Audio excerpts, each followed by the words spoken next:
And we're up. All right. Last time on our campaign in the world of Soma, our intrepid heroes are racing to the bottom of a. It's not quite collapsing. A research facility that is filling up with a strange, otherworldly energy that is causing thoughts and dreams to manifest as physical objects. I'm sure there's nothing messed up in anyone's heads. So various sort of pseudo steampunk thought constructs have been forming out of thin air and attacking the party. Even larger, stranger things seem to be looming in the distance, and they are racing towards one of the lowest areas, which actually has a hangar, a top secret facility where they finish the high technology Fanarin airships.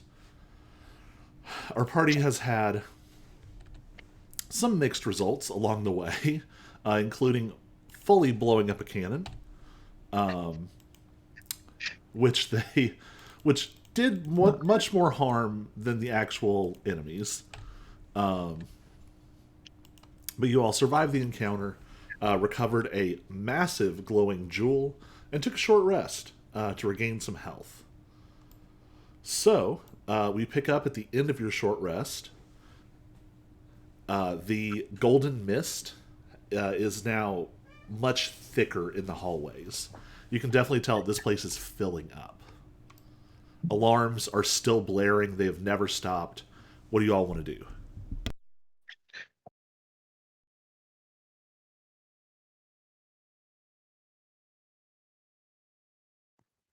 We're Are still there looking. any other entrances or exits in this room?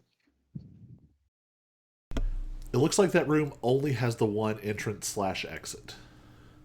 It looks like it was being used for some kind of experiment with some kind of magically infused crystals. You can't tell if they are growing them or unearthing them or what exactly is happening there. Are there any loose ones?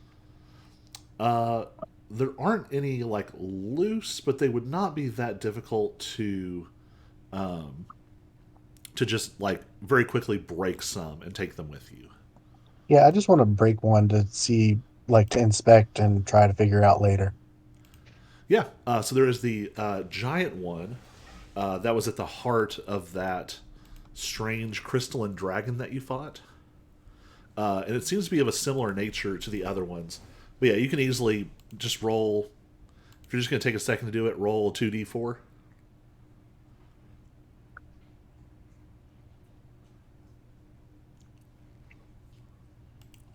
I got 8 double fours. All right. You grab a solid sort of double handful of crystals. They practically like snap off in your hand. They're not super sturdy. You're not sure if something has changed or if that's how they always are, but you easily pull them loose. Cool, cool, cool. How many? Just one or 8. 8? Did you say that big one there is there? Can I take that one? I want the big one. Yeah. I did say it is almost as large as you, so it will probably have to go in somebody's bag of holding or something.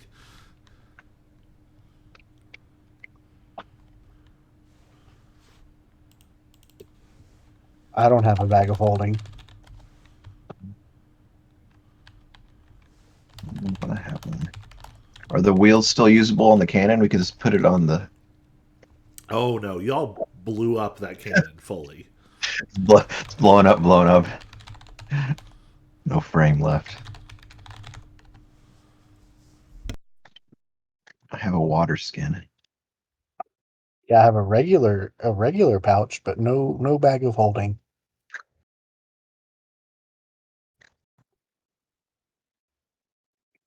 Well, anybody else have ideas on how to move this, or should we move along?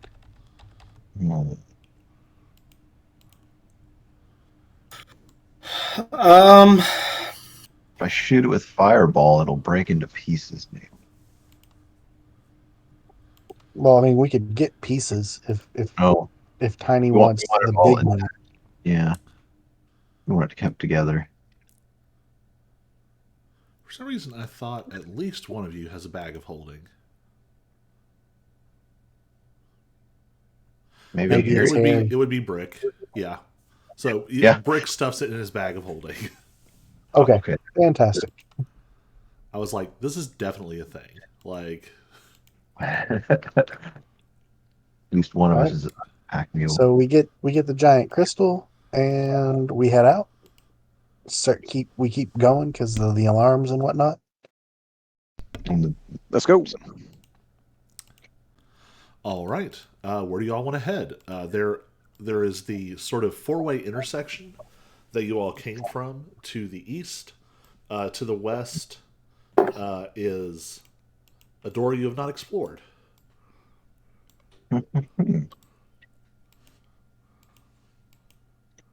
And there's still doors to the far east too, right? Uh, so yeah, you can see there are doors to the east and there are doors to the west, like through that four-way that you have not been through. Mm. I don't care. I have Any no way of knowing anything. any plaques on the east doors? On the east doors, you see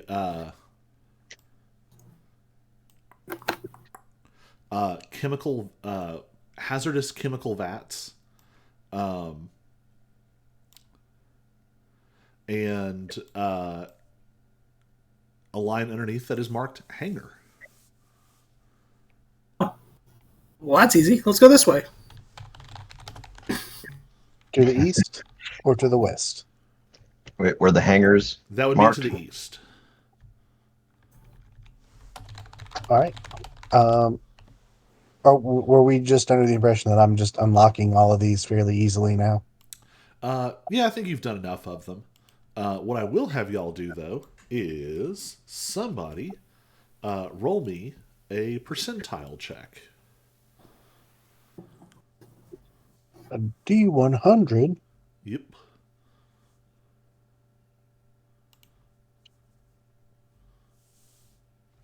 I gotcha. I got a 1. All right. The Well, door sprays you with acid. everyone stay exactly where they are. I don't Yeah. even know what to say to that. It's a great start to the game. of of the numbers you could have rolled, that was the worst. No way. You mentioned that a 1% is bad. So did everyone get Any healed chance like that they I needed can to? re-roll with like a lucky or a something? It is a D100 like fortune roll. It is not a attack roll, saving throw, or skill check. I had to try. Unfortunately.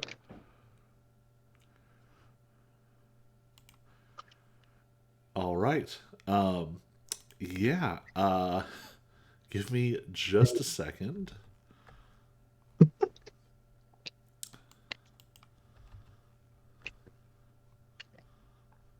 I truly thought we would make it through a couple of rolls before this happened. The DM was unprepared for this turn of events. Everybody go ahead and roll initiative, and then I will... Open the door to a death slod. Yeah, that death slot that was in the other game came through. hung over our heads forever.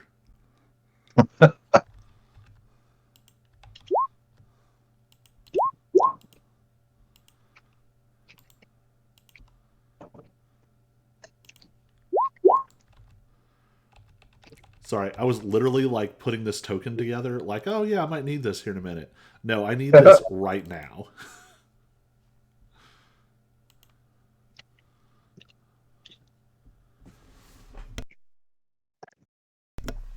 So as you all pause for a moment for Jack to get that door open, there is this clicking sound.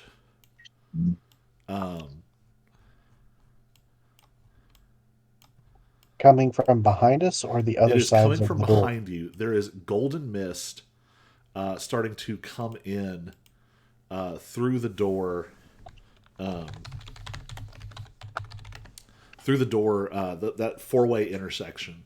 Uh, That golden mist is pouring in, and more than that, you all hear this like tapping,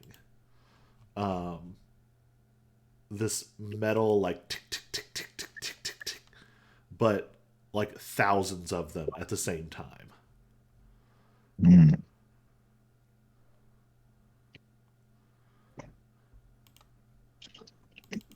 I don't know what this is, but I don't like it. It's fine. Just clocks.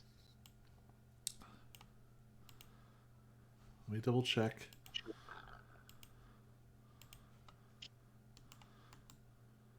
Oh.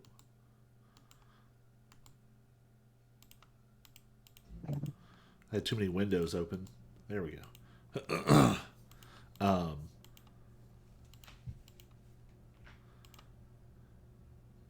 Okay, good. It's not too big. There are two of those smaller sort of construct creatures.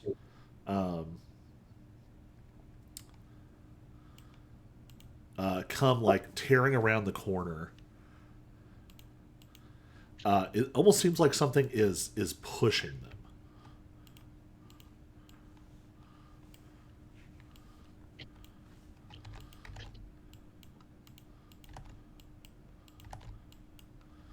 And behind it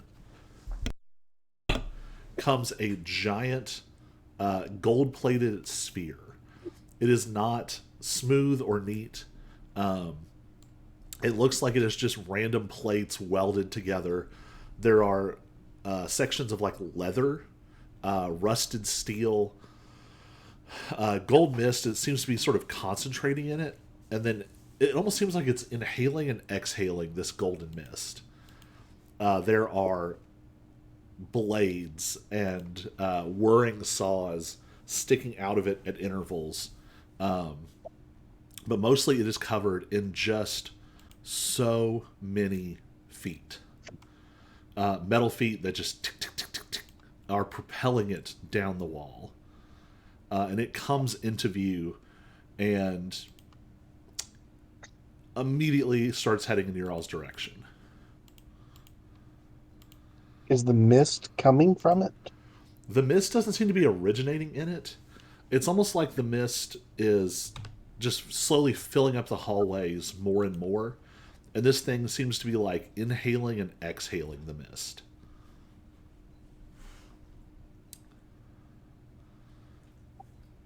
Hmm. Yeah. Hey guys, I opened this door. Let's go through it.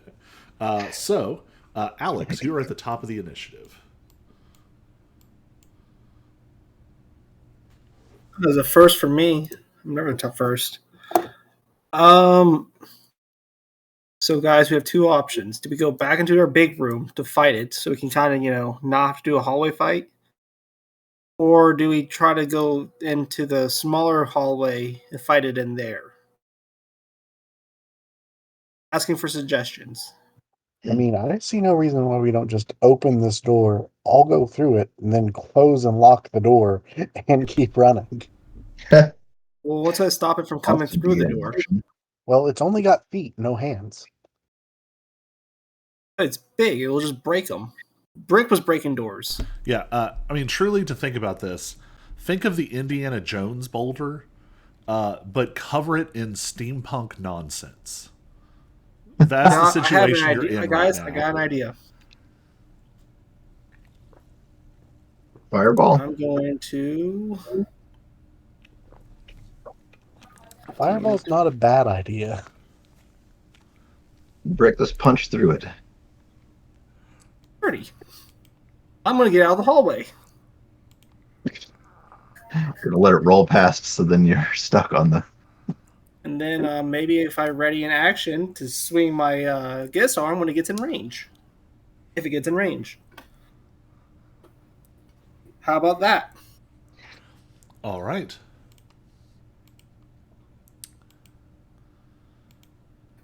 That's my turn.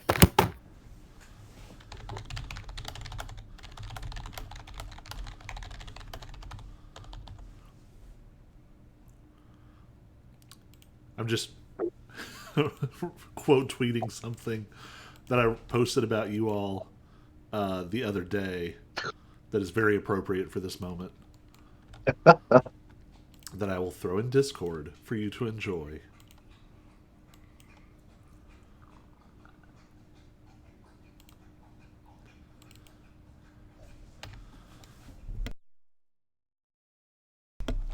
All right.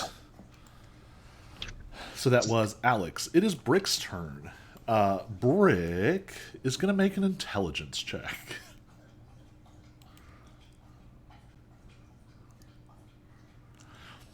Brick got a 9. Brick's going to punch it.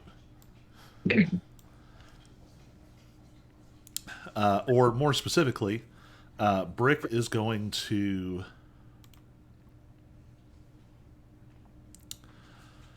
Brick is going to throw hand axes.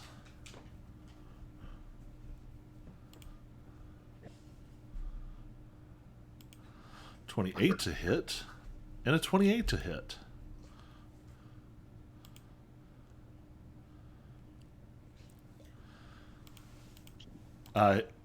He's going to throw these at the frontmost of these smaller creatures. Hand axes hit it for 17. And then he is going to flurry of blows and hit it with both Ares and Athena.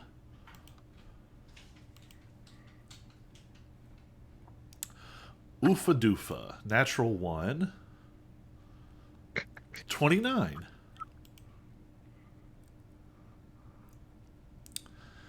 10 points of cold damage.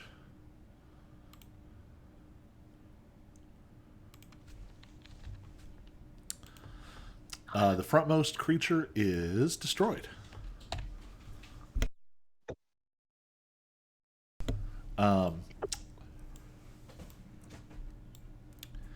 made his attacks, Brick will follow Alex through the door. Asmir, you're up. Okay.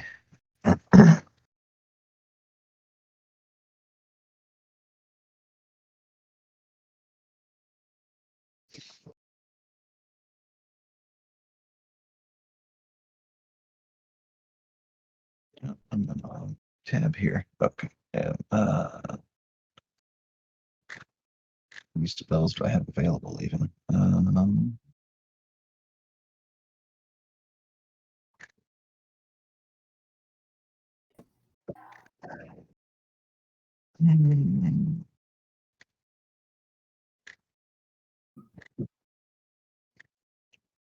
Yeah, I'll fireball. Sure, why not? I can't think of any other better option. Are we far enough away? Probably.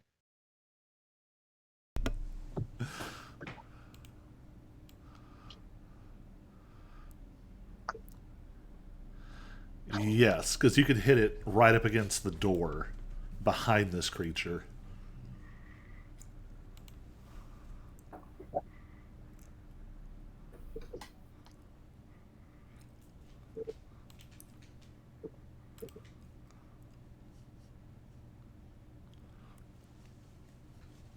First one gets an 18. Second one gets a 21.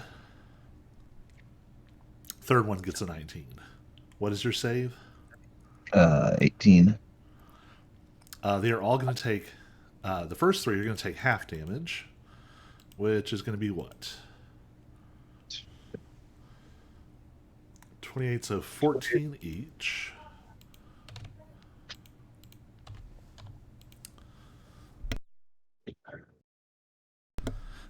Unfortunately, the one in the back glows cherry red, but is not phased at all.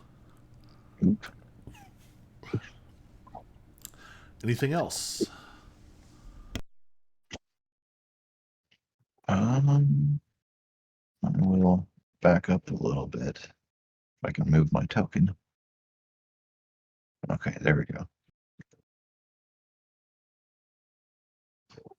All right, back Jack. up instead of going into the room?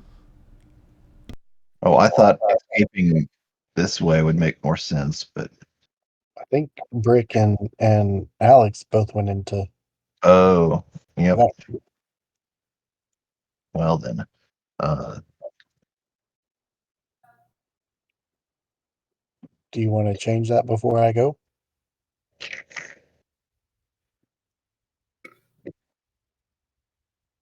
let's see. What is my movement? I'm used to 30. my other character that had like massive amounts of movement. 30 feet. All of you are having monk withdrawal except for Harry. Right.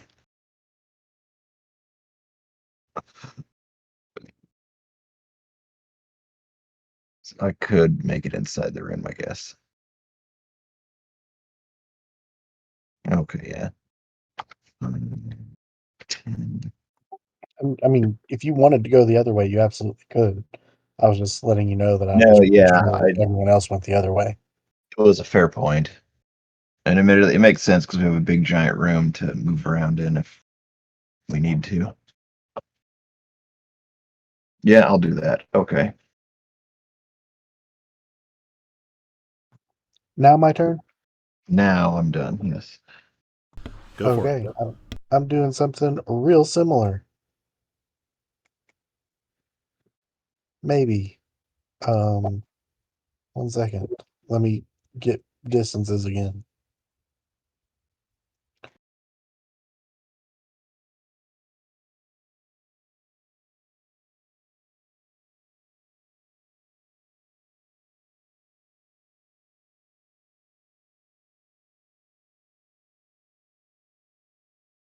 Okay, yeah. This is all going. I'm going to break it down into my action, movement, and bonus action, but imagine this as all one real fluid thing. I rush towards the door 30 feet for my movement, and while I run past Tiny, I say, "Come on, let's get in here." And when I get to the door, a psychic dagger appears in my hand, which I throw at the big thing.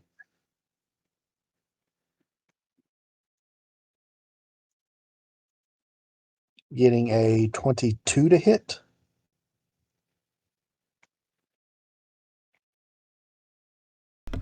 Um, what are your damage options on your psychic daggers? Psychic daggers are just psychic damage, I believe. Uh,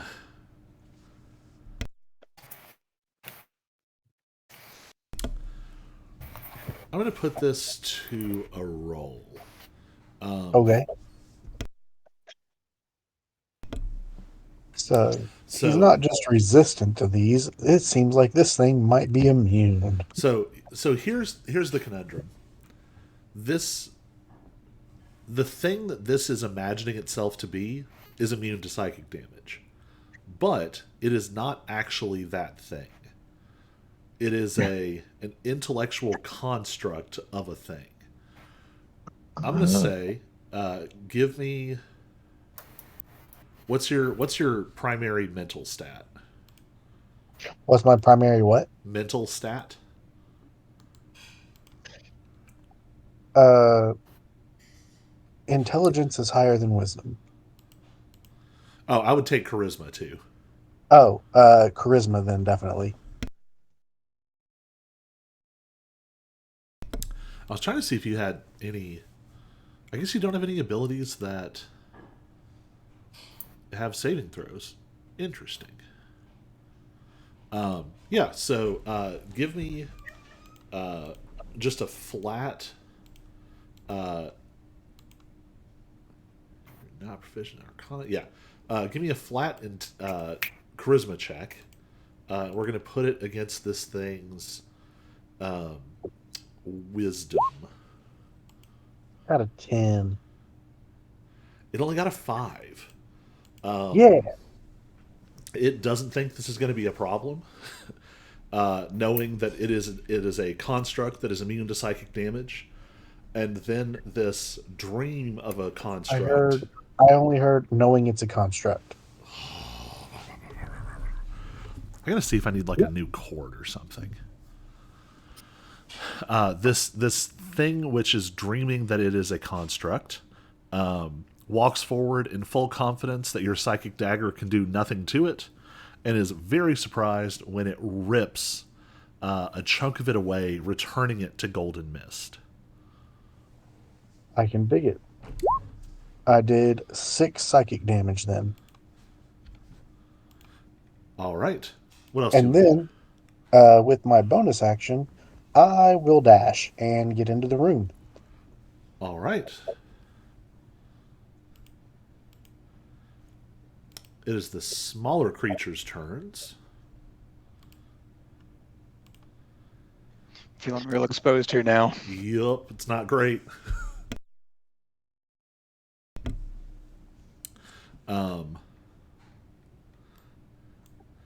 Yeah, the small creatures no longer see any other targets, and they're going to shoot at Tiny.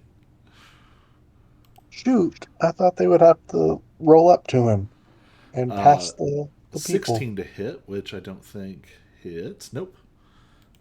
Second attack, 6 to hit, does not hit. Next one is a 21,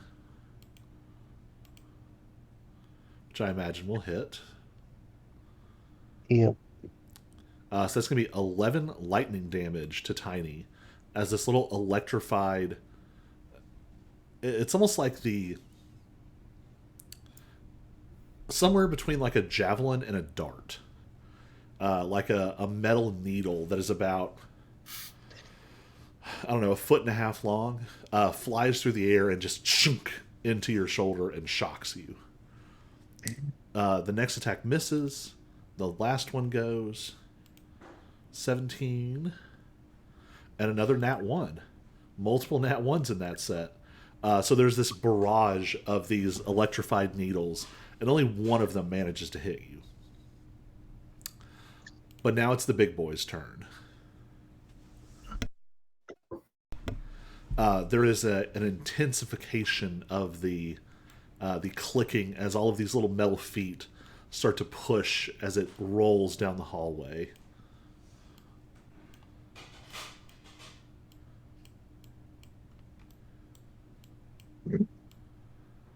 So it's going to get to here, and it's going to make its own intelligence check. It's not super smart. Nope, it got a total of a 1 on that roll.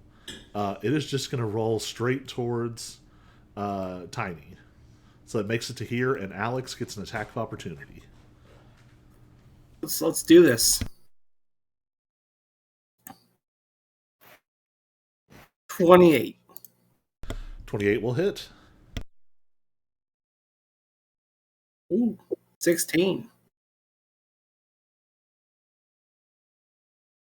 Nice. That will stop it in place.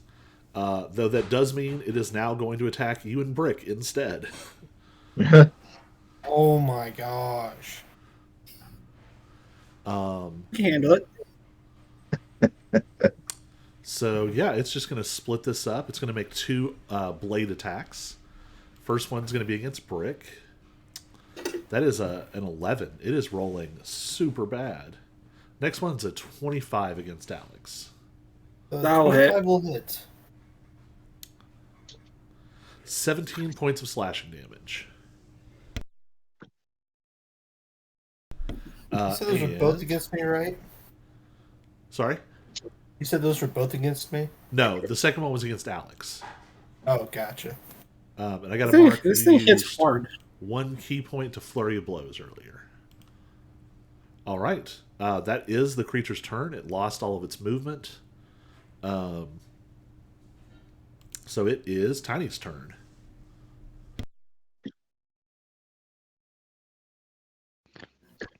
Can I make any sort of perception intelligence check to see if this creature is from this plane of existence? You're not even going to have to roll for that. You can tell that it's not. What it is doing is Like it seems to be a construct of thought energy. So it is definitely non-native. Cool. Can I cast banishment on it? Yes, is banish for some reason I feel like banish is a touch spell, but that also feels wrong. 60-foot range. All right, charisma save. Yeah, 16. All right.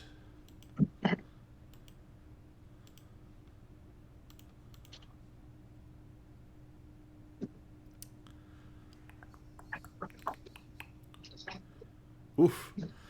It does not succeed. It is going to blink out. No then. All right, that is your action, and you are now concentrating. Am I supposed to be able to see the whole map now? No, I can see the whole map. get down there. Gains sudden insight and can see everything.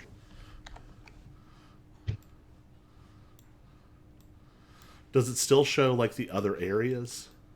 Yes, in full color. I can literally see everything. What is happening? Maybe I should reload.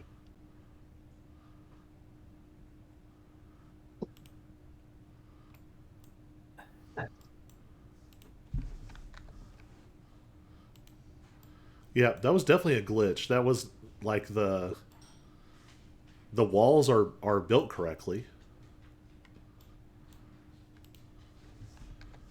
Yep, I reloaded. Now I can't see. I can only see regular stuff again. I have no idea why that happened. Huh. Very annoying. I also don't know why my character is down here instead of up where I left him. Oh, I moved you because I wasn't sure if it was related to where you were. Oh, Stand near the wall or something like was, yeah. Say, we can try and see if that's the problem. nope, I'm good now. Weird. Yeah, I just happened to notice like some color that wasn't there before. And then I zoomed out and I was like, oh, I can see everything. That is obnoxious. All right. So that creature is gone for now. Alex, it is your turn.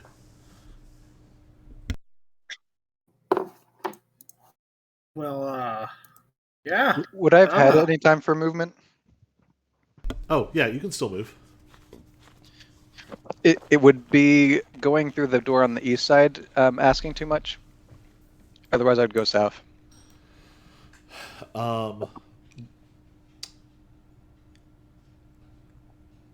It is So, unlocked. Jack, give me a retroactive sleight of hand roll. Because it started coming as you were unlocking that door. Let's see if you actually got it done in time.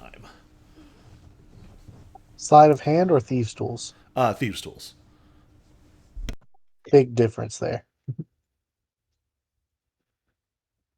I think I did. All right, yeah. One of those doors is open. I want to go through that door in.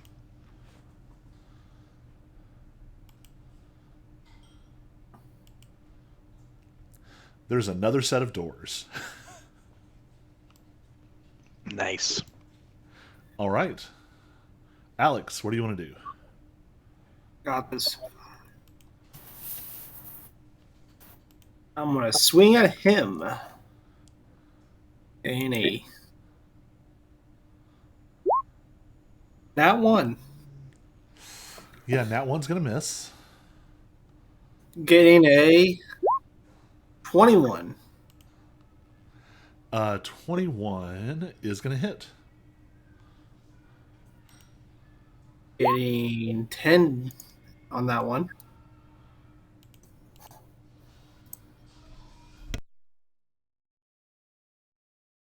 And then just swinging for the hills here. At 24. 24 will hit. Getting another 10. All right, one of them goes down. Oof.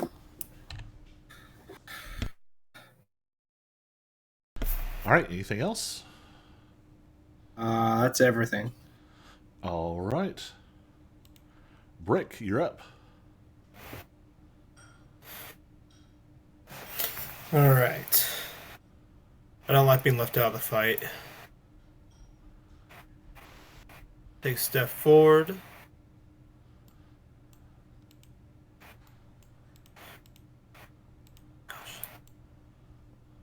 Alright, gotcha. So, we're gonna pull up. There we go. And Athena is under Ares there, if you're looking for her.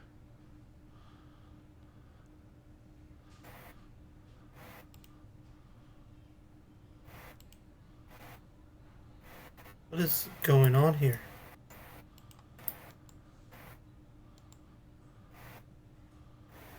I don't know what's going on. It was like glitching out for me super badly. Right, we're gonna pull up right there. We're gonna attack this tiny one right there All in right. the back.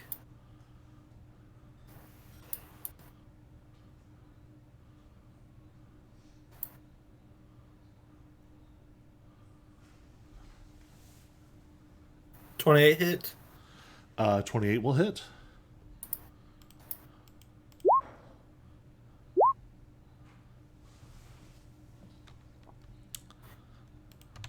He's still standing? Still standing. Right, well, we're just gonna attack him on 2 more times. Both of those will hit. Perfect. That drops one of them. There we go. That's all that matters. All right, there is one left. Asmir, you are up.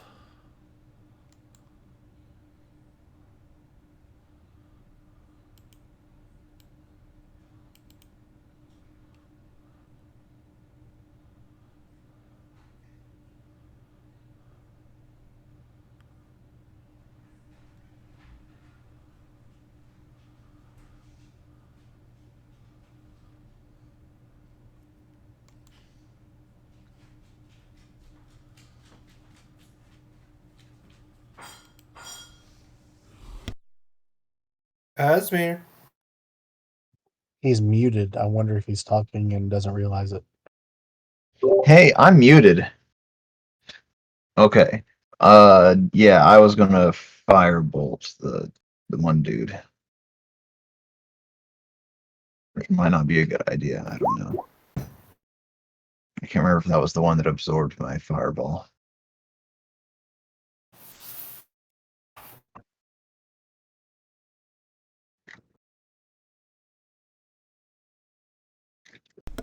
Let's see, 27 firebolt. Yeah, that'll hit. Oh, I forgot to roll it. I need this. Right.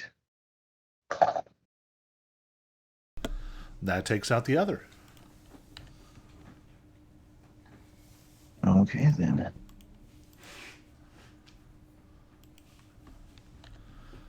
All right. You all have survived for now. Yeah, how long does banishment last? If they're not from this plane of existence forever. Oh, Oh, nice. that is nice. That was that. Good job. Yeah, good, excellent use of banishment. The giant scary ball thing is going to bother us no more. Yeah, let's go.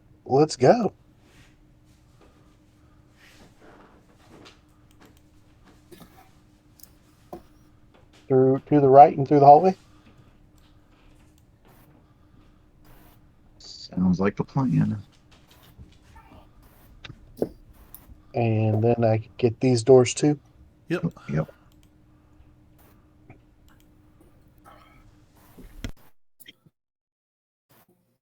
So all crowd into this 4-person room here like an elevator. Ding. Something may have just happened because I can now see stuff again, but it's grayed out this time. I think it's pushing you through the walls. But I'm not near that wall. You're like halfway in the wall. Oh, now I can see through the wall. Now I can't. Now it's good again. Stop it, children. Okay, now I can't see through the wall. Okay, it's not my fault, Colby, that Everybody you move to the walls now. It's your hallway. We I even, discovered an. I even have it turned on. Like it should not let you push through a wall. No, I mean, Like I said, I wasn't even on the right side of the wall where everyone else was. I was on the left side, That is a so I don't know wall. It why. is not supposed to be permeable. Yeah. I'll do All I this know one is now. I saw this room here. I'm trying my best not to break your walls. Yeah, so am I. Wait, here we go. It happens sometimes. I feel left out because I can see everything normal. Well, I can see everything normal now. Yeah. Yeah, way to be a goody two shoes. Way to follow the rules. So anyway, I'm gonna step into this room now. All right. You step in to ankle deep water. Oh, Is it electrified? It is not electrified, but there are 5 Piranhas. giant, alarming vats, Mm. each Of seemingly something. containing a. Well, you're not sure what all of them do, but one of them definitely looks like lava, and one of them has a sort of green mist coming up out of it that looks unpleasant. so sorry. You said 2 are lava, and what are the other 3? You don't actually. One looks like lava, and one looks like some kind of. It has some kind of green mist coming off of it, but you're not going to find out more until you actually like interact with them. Which one looks like lava? This one, Yes, or that the one looks one? like lava. Okay, and then this one So, looks like, green mist, or this one does. This one. Cool, cool. Everybody pick a vat and drink out of it. Are No. there any plaques on the doors outside of this room? Hazardous materials. Oh, okay. Yeah, we should definitely take a taste. really, we should go swimming in them. No. One of them probably will give us superpowers. You don't know. Yeah. We've got alarms going off, Next thing you guys. know, Brick takes a dip and he comes out as the Hulk. Right. One He of us smashes might end even up. more than he already does. One of us might end up being the Joker, but sacrifices have to be made. We're not sneaking about. There are alarms going off, and we're being Oh, right. chased. If there's not anything like Nothing worth pressing, I this think we room. just skip this room. Doesn't seem useful Okay, or safe. does in the anyone end. have... No, well, I guess I don't have anything like that. Pour some into a bag of holding. That might kill the crystal we just stole. Well, yeah, we'd have to have a separate bag of holding. Just mix them all together and see what happens. Yeah, if there's Yeah.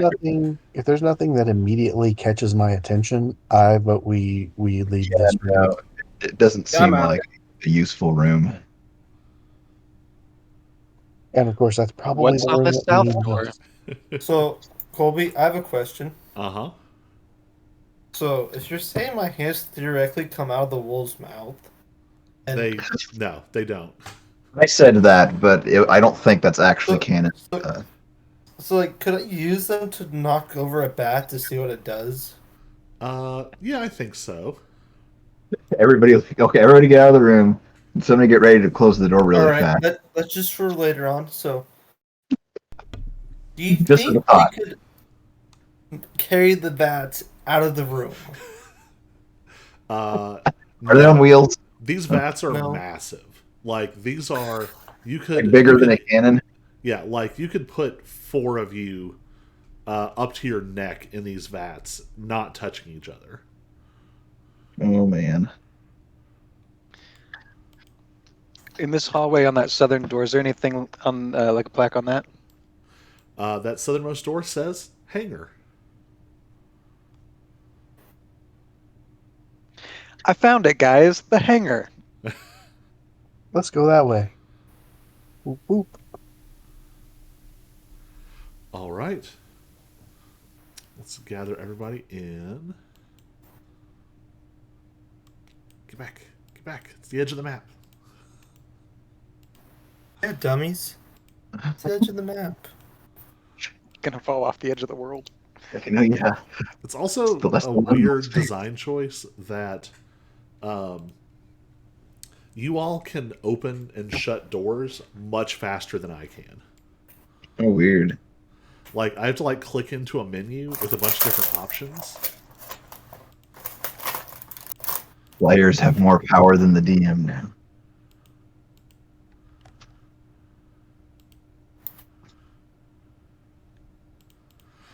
So, passing into the hangar, there is no map for this one. Passing into the hangar, you see a cavernous space.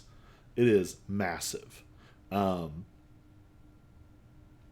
all have just been on one of the Fanarin airships, which successfully brought you all the way here and did not crash, unlike a different alternative group of heroes in another world.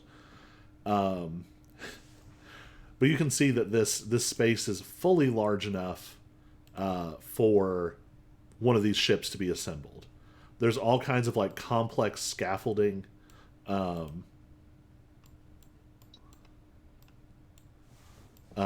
kinds of complex scaffolding. There are strange apparatus that seem to channel some kind of like high intensity fire magic, perhaps used for some kind of smithing or smelting. There are canisters of unusual materials. You see like the partially formed skeleton of a ship. It's like probably like a third, maybe a quarter of like the frame of an airship has been built, and it's mostly just structural. There's no like magic that has been run through it yet. There's not any engineering components, just the frame. And you can see that this huge space, there's part of it that opens out. It looks like you can hear water. You get the impression that maybe you're at the bottom of looking out to the bottom of a seaside cliff. Like somehow this research facility has been drilled down into a cliff face, exiting out to the sea. So in the midst of all of this, it is very glaring that there is a hole that has been blasted open, where it looks like there used to be very, very, very heavy circular doors down against the ground like a trap door, but something has blasted them off of their hinges.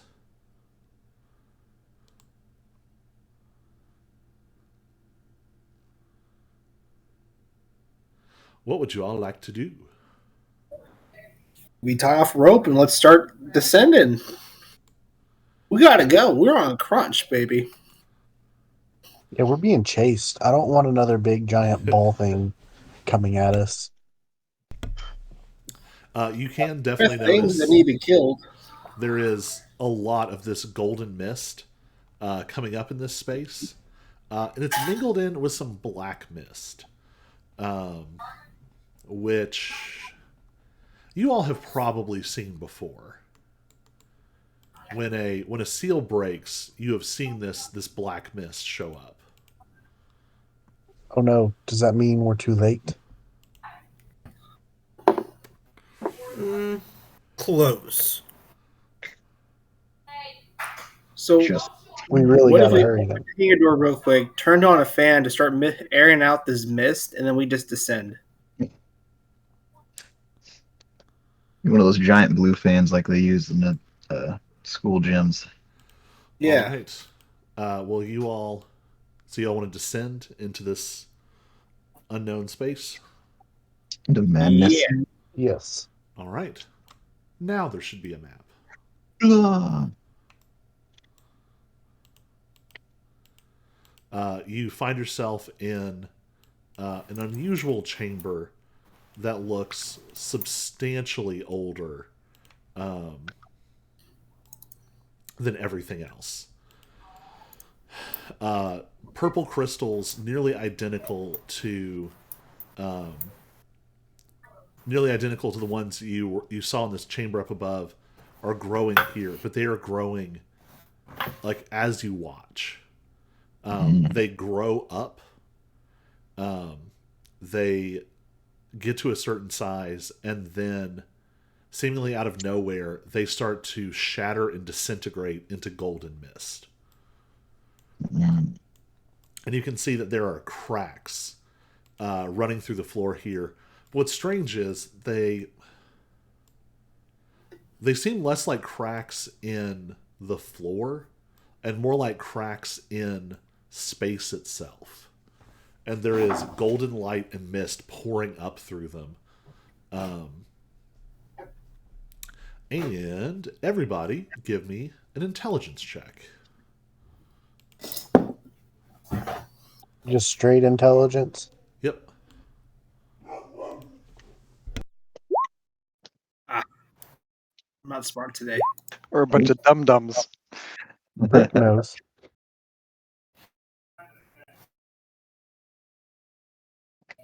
Where's? Oh, I'm looking in the wrong place. Okay.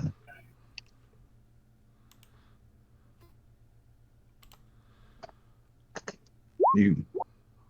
All right. That was an intelligence. So as you walk in, some of the crystals very close to you all start to glow and then shatter, but not very many.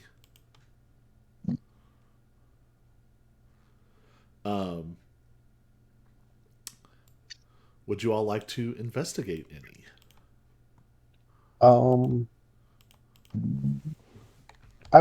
I can do a quick investigation, but I don't want to spend a lot of time on it. Like if I can discern something from sort of a glance. But we're in a time crunch here. It does look like there's a goat and a turkey and something over there. All right. In that case, everybody give me a perception check. Perception check. I'm not good at perception. I'm really not good at perception. Oof. I'm not noticing anything. All right. Tiny and Jack. What you all can see is that they're not fully formed, but this golden mist is definitely like you see it actively coalescing into figures in this room. Mm. With a 25, Tiny, what you notice is that the cracks in this room, the golden mist is mixed in with the black. There's just little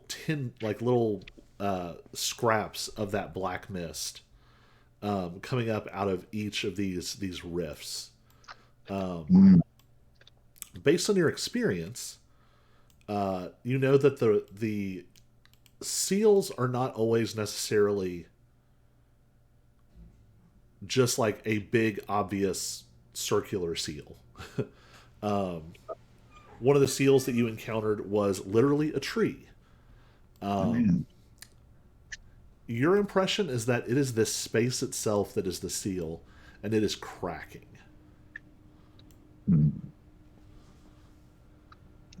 Not like that.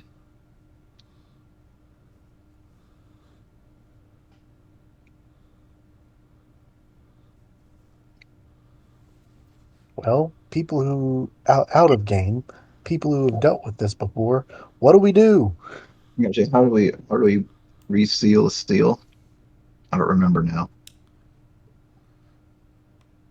Oh well. So it's like those seals on like medicine or You containers or don't. whatever.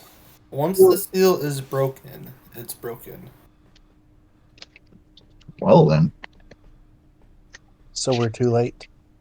is this seal fully broken or Then you say it's just cracked. If it's just cracked, we can stop maybe? it and control it to not break, and then get some high-end wizards in here to repair it. Need some flex tape.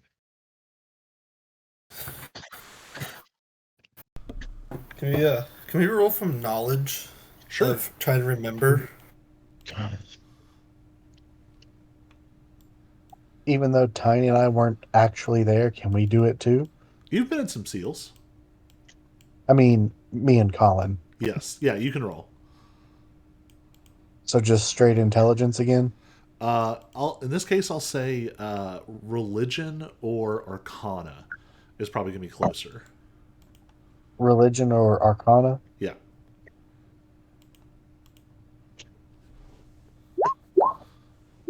I still know nothing. I'm not doing good at these rolls.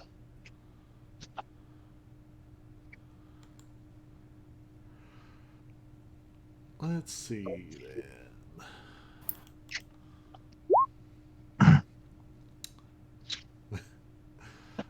So, Jack, you're sort of standing towards the front.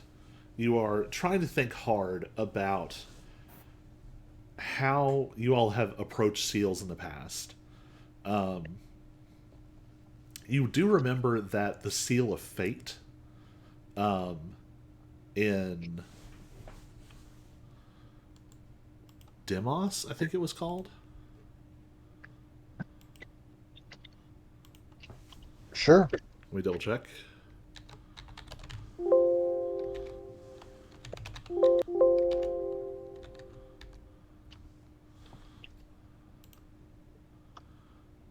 Dimra.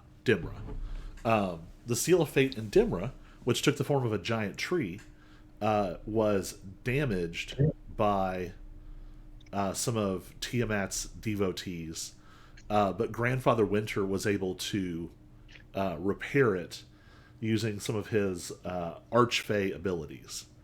However, as you have that thought, what the rest of you all can see, there is a visible shockwave as that sharp wit assembles ideas and thoughts together, and the space responds. Phantasmal images of trees and snow and Grandfather Winter and 10,000 other things pushes through the air almost like a gust of wind. And where it sweeps across the room, you see dozens of these purple crystals shatter in an instant. Gold mist starts to fill the air to the point where it becomes opaque. And you see it starting to swirl together in the center. Something massive is forming. The golden mist takes the form of a huge serpent. That same sort of half-real steampunk clockwork aesthetic, except that it is one of the largest things you've seen in this place. It stretches up into the air and lets out a brassy shriek that sounds like thoughts. And I'm going to have everybody roll for initiative. And I'm going to grab a drink.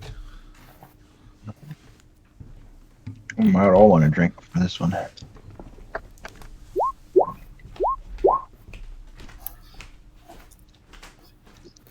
Oh, hey everyone! Guess what I found out yesterday?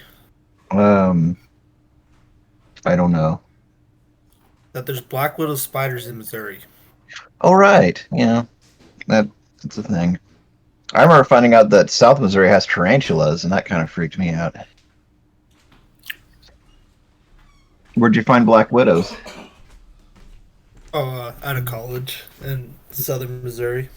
Oh, Yeah, it was only about like 20 feet from where I was working at.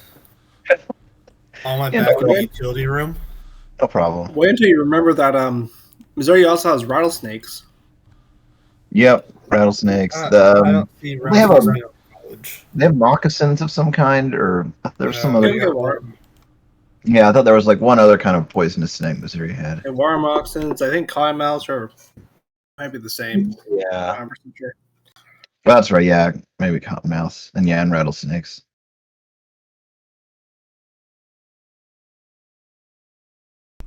All right. The creature snaps into full being. The shapes around it have not yet fully come together. We're at the top of the initiative, which is actually going to be Asmir.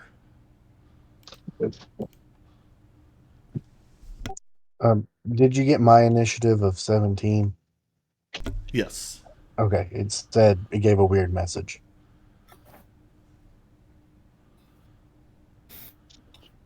I did have to find it in Roll20 and paste it in. So I might not be sending through Beyond 20 correctly.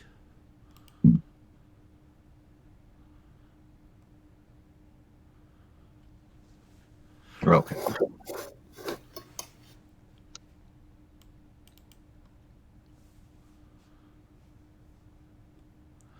All right. Asmir, what you doing? Okay. What am I doing? Sorry, I'm back. Welcome back.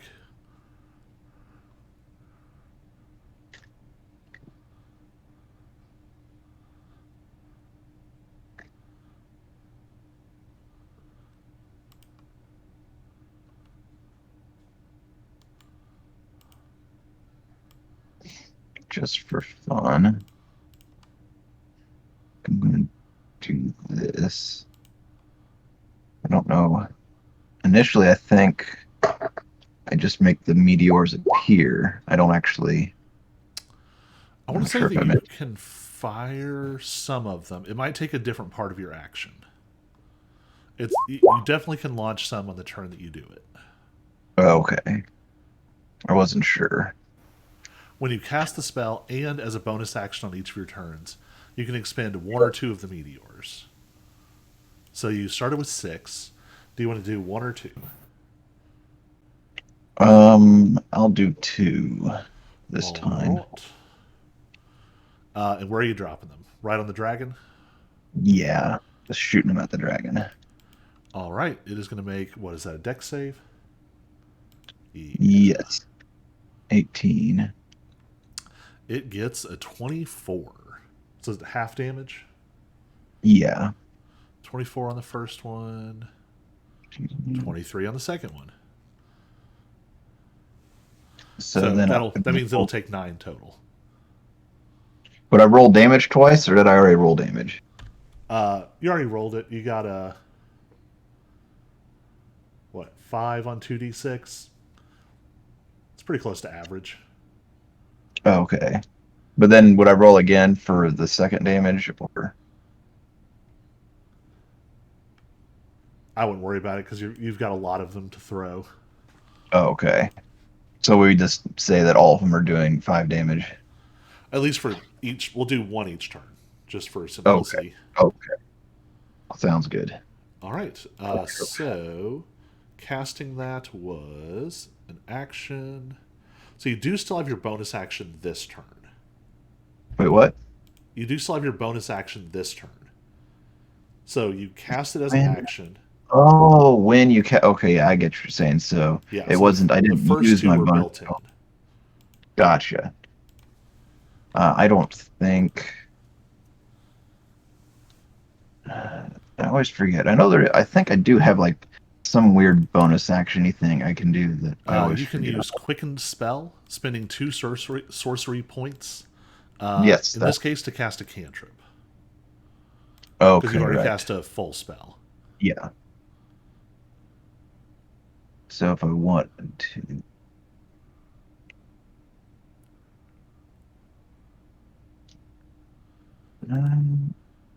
Sure.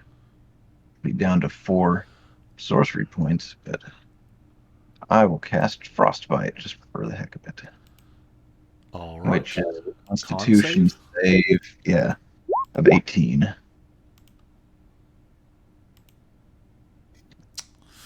It is rolling real hot. That is a 28. Oh man. All right. That was So it does, action, yeah. bonus action. You can move yourself wherever you would like. Actually, at the end of your turn, it is going to go ahead and use its psionics bonus action. The gold mist swirls around it, and it is going to use infinite possibility.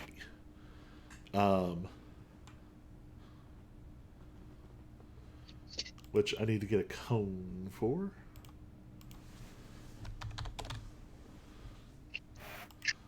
Come on. It is really annoying how things are organized in Roll20. And I realize that, my own stuff, that's my own fault. But even stuff that you buy is not always easy to find what you're looking for.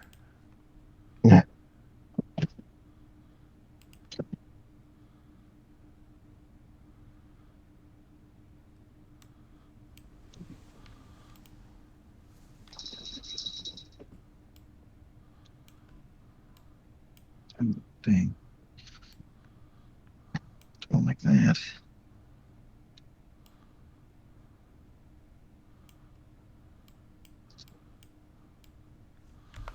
Well, that's the right size. No, it's not. Is it too small? Actually, it's supposed to be big. I hope it's not too small.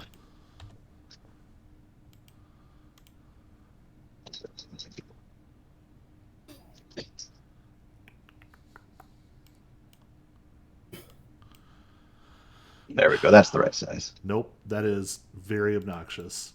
What is the point of having pre-measured breath weapon tokens if they don't come out the size they're supposed to? Right. Yeah, that makes it complicated. It's like if I wanted to eyeball it, I would have. Just made your own.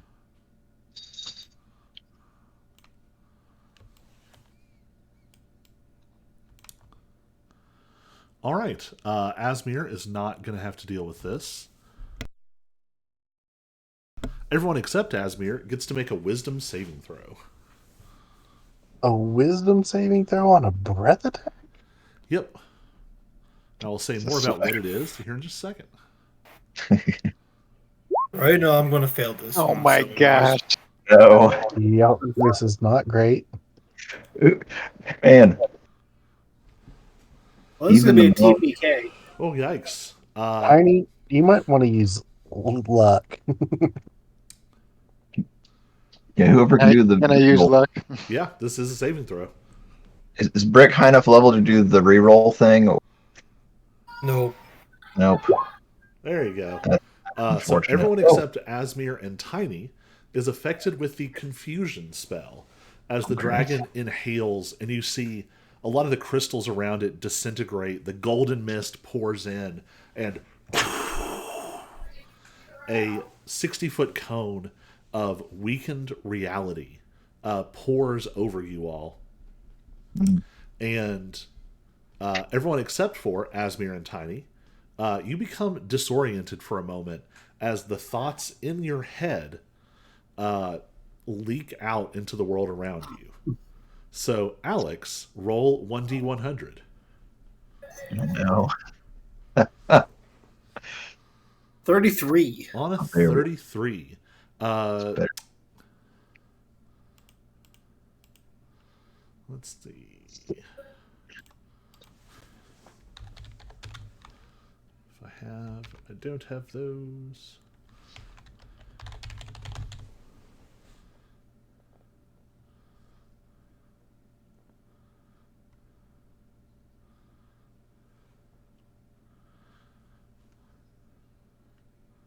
At 33, I turn over and I have to hit Brick with all 3 attacks. No exceptions.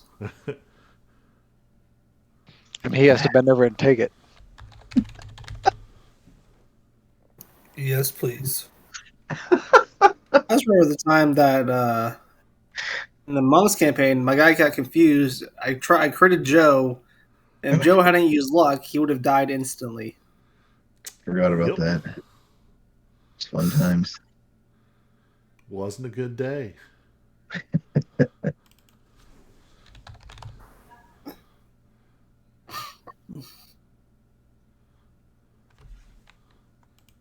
So what's happening on a 33? I am looking through my tokens. Gotcha.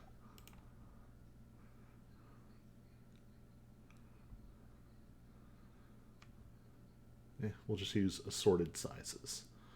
I'll use numbers to help me keep track. All right. Get rid of our cone. Nope, that was dumb. We're going to put our cone to the side for now. It's a kind of shame. We might come back to that later. So out of Alex's head pops 2 duo drones.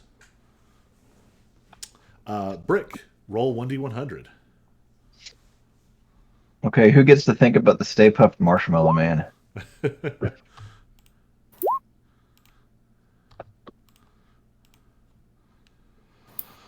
Let's see. On a 70. Why are we Well, I was rolling actually so going high? through. I was being so dumb, wasn't I? I was waiting for to hear the dice roll in my head. Because I didn't have chat pulled up. And I was like, Well, isn't that going through? he was practicing his rolls. It didn't help me. Yep. Well, in this situation, I don't know if any roll was good. I'm going to label 70 these because it's going to get out of control real quick. So on a 70, that was horror. It's a death salad. All right. And Jack, 1d100.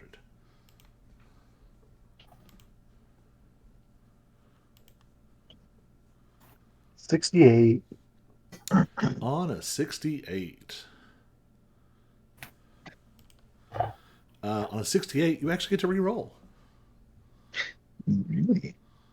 You say get to like it's a prize. In this case, it's actually You never better. know. You cannot get something higher. So we're just going to drop this down a category.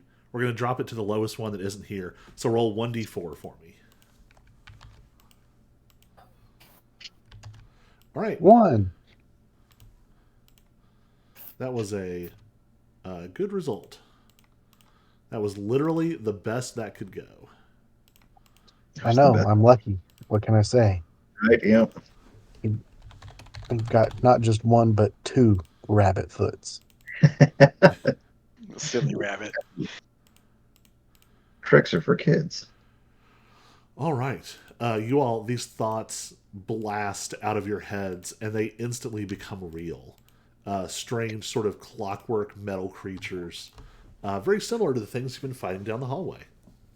Now, do only the confused people see these, or does that everyone see Oh, no. these? Everyone sees these. These are legit, real things. So yeah, it's like Ghostbusters when he thought up the Stay Puft Marshmallow Man. It's, Yep, the seal of thought has been broken, or at least slipped, and thought and reality are coming apart. All right, Of course. Brick, it is your turn, and you are under the effect of the confusion spell, All right. which You is are super fun. confused. That means you get to start your turn by rolling 1d10. On a 6, you don't move or take actions this turn. Give me a wisdom saving throw.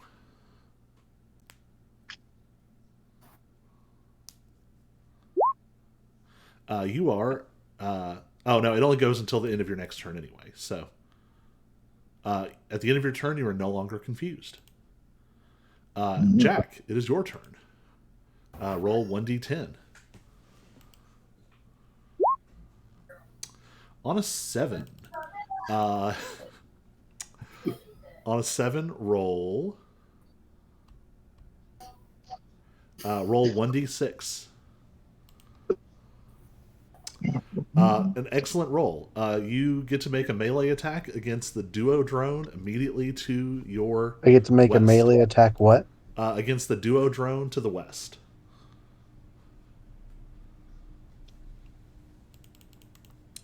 Can it be one of my psychic daggers, or does it have to be a regular dagger? I think it's fair. I think it's fine if it's a psychic dagger. And since it's not ranged, I have to do it with strength, though? Or. No, you can still use Dex. It's finesse. Okay. Cool. Cool. Cool. Cool. If it's not, it's stupid, and I'm uh, DM fiating it on the fly. That'll hit, and it's going to be a sneak attack. Huzzah! Jeez. All right. 25 points on that duo drone. Blasts it out of existence. What can I say? I'm just that lucky.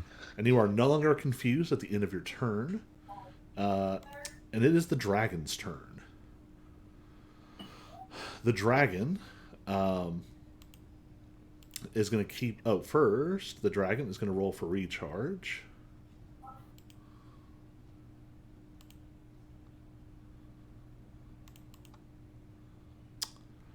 Recharges. Going to keep that in its back pocket. And it's actually going to use its other breath. It is going to use actualizing breath. So everybody, except for Asmir again, needs to make an intelligence saving throw.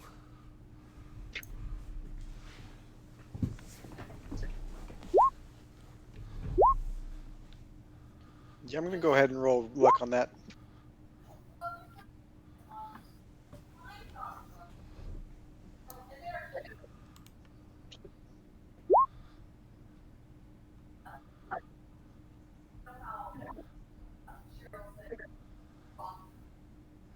How many lucky points do you have? 3, so I've just used 2 of them. Gotcha. So let's see. So Jack saves, and that is it. So Jack is going to take 16 psychic damage. Everyone else gets to take 32. It gets to. What kind of? It was intelligence. Yeah. 16 damage. All right. That is the creature's turn. That takes me down to 2. Not great. Not great. And it is Tiny's turn. Well, do I just try and yeet this thing with management, or do I just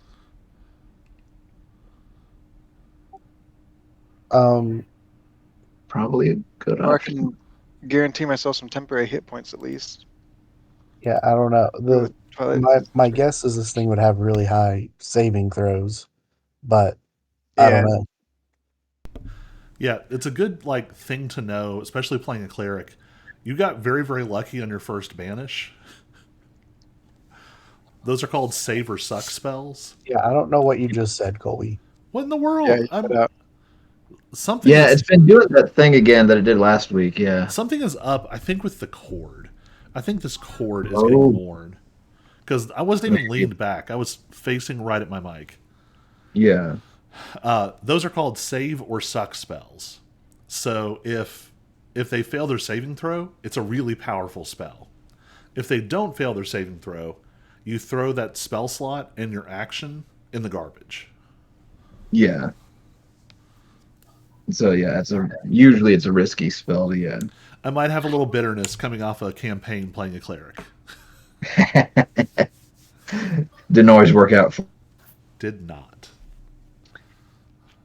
In that case, we'll play this traditional style. Let's cast Twilight Sanctuary then for the temporary hit points. All right. So I believe those go at the end of your turn, or end of each person's turn, right? Right. All And right. then bonus action, we'll do the spiritual weapon All right. casted up by him.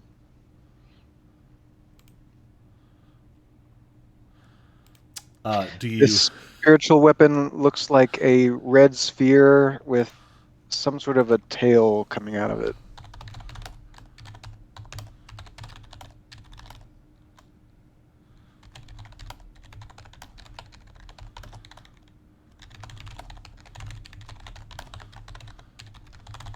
I'll throw down a placeholder. I'm working on some.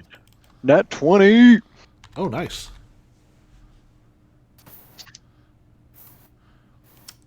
Which one are you attacking? The dragon? Yeah. All right. Yep, I'll just drop that there for now. All right. What's your damage?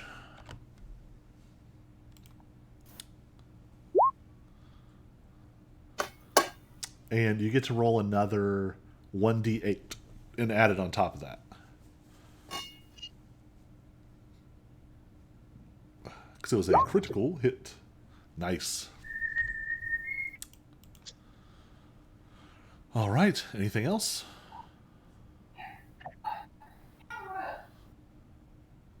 Nah. All right. In that case, it is Alex's turn. Oh, I should roll whatever that temporary hit point things are. Yep. It's my turn. Oh my goodness. All over again.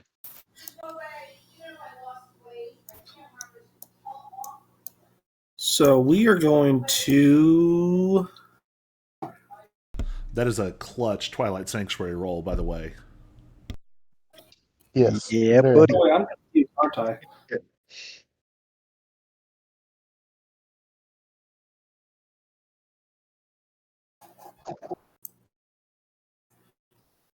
I still disoriented or confused.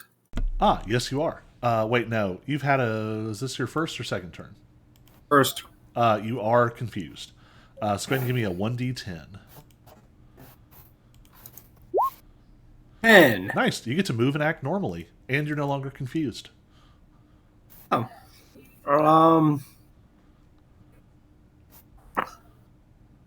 I guess I'm going to hit this guy.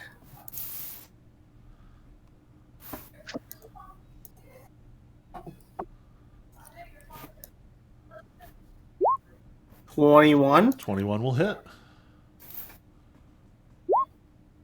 16. You blast him out of existence.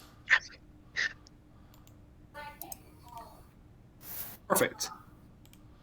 I'll put him back in my toy 15. box We for move now. down here.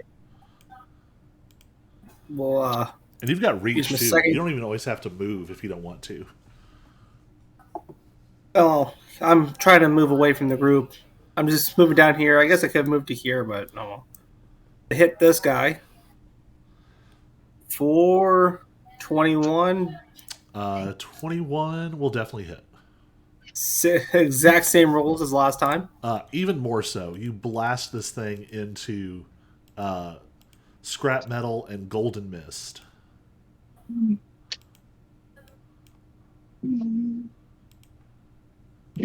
When do you get your third attack? I don't know.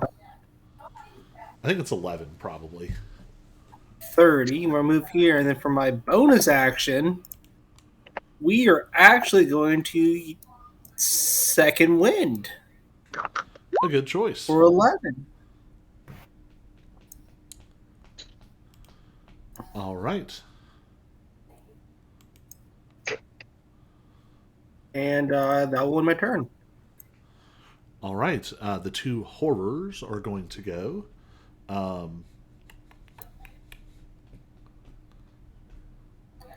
Yeah, based on the configuration here, the first one is going to slither over and smack at Asmir with his glowing halo of fireballs.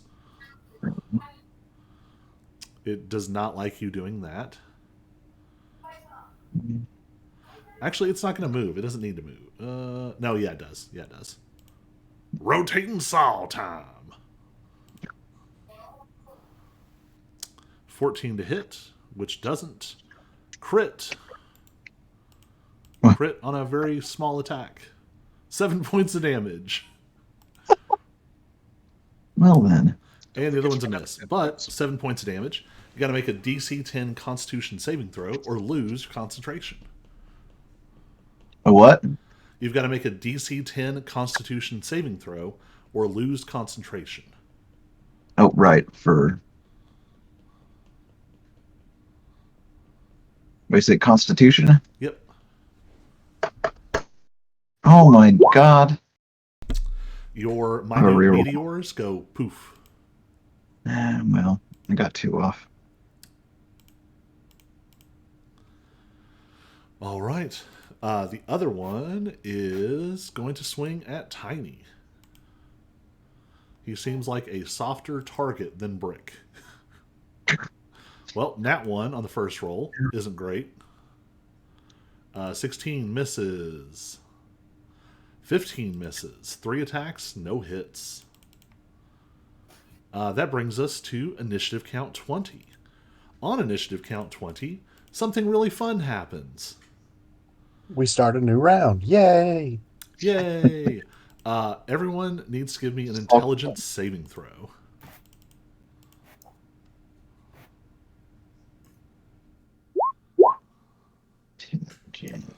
Oof. Oof. Oh, I'm all over the place. Nice. Good news is this is not as immediately punishing.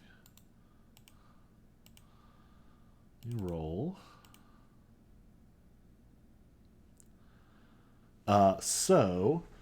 Jack, Tiny, and Brick take 16 psychic damage. And you all see this whole space fritzes out. For a second, you are hanging in space. And the space is filled with that golden mist swirling like you are in a forming nebula of golden mist. Until initiative count 20 next turn, each of you has a movement speed equal to 10 times your intelligence ability modifier, minimum of 10 feet. really? Wait, so what? Until initiative count 20 of the next turn, your movement speed equals 10 times your intelligence ability modifier, minimum of 10 feet. 10 times your intelligence modifier? Yes. Okay. So if you had a 3 intelligence modifier, it'd be 30 feet. Yes. But if I have a How do you- 0, what about negative? Negative Oh, would be minimum 10 of feet. 10. Oh, negative would be 10 Makes sense. feet. And you're all flying. We can fly, but only I can dunk a basketball. You can feel you are moving by the force of your mind. Weird. Guys, I'm tripping balls. And what is in this air? No, we can't be tripping. We're flying. You can't trip. Let's see. So,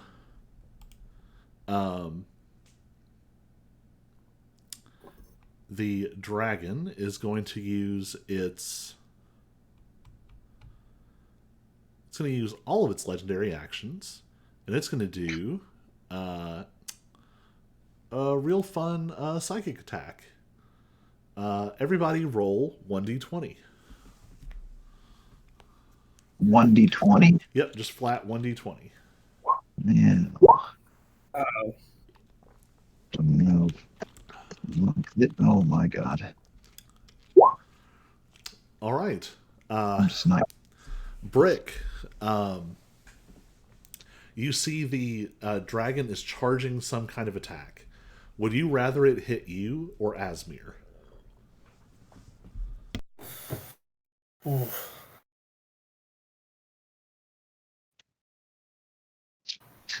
I'll take on the attack. All right, then make an intelligence saving throw.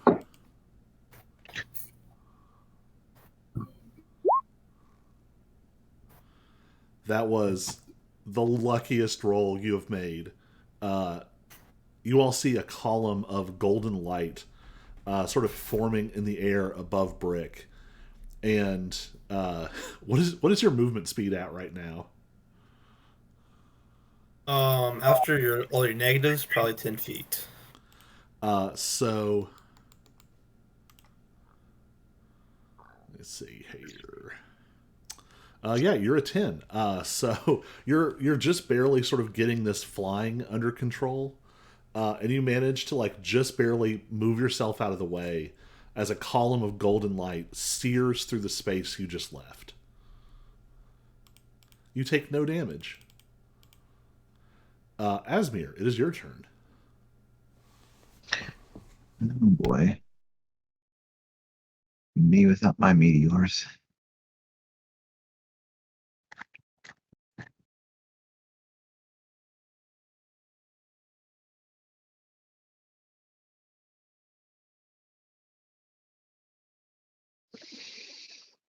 Um,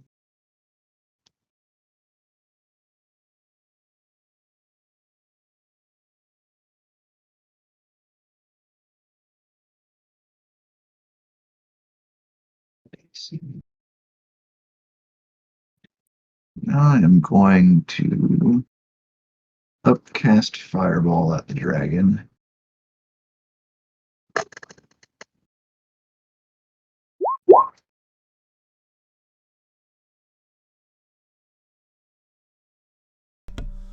All right.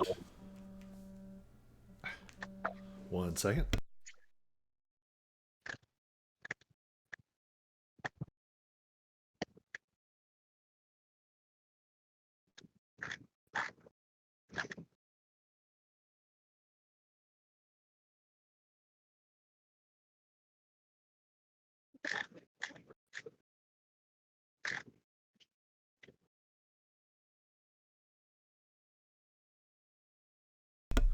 All right. It fails the saving throw. So it is going to burn a legendary resistance to take half.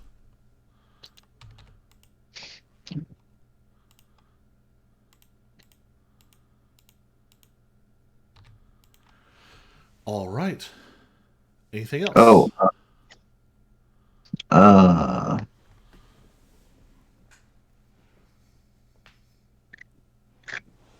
I might try. I'm gonna use my bonus action to cast Frostbite on this guy, or try to, anyways. Which is a All right. con save. Unlikely to get it, but it will. Oh, that's It terrible. only gets a 15 on the save. Oh.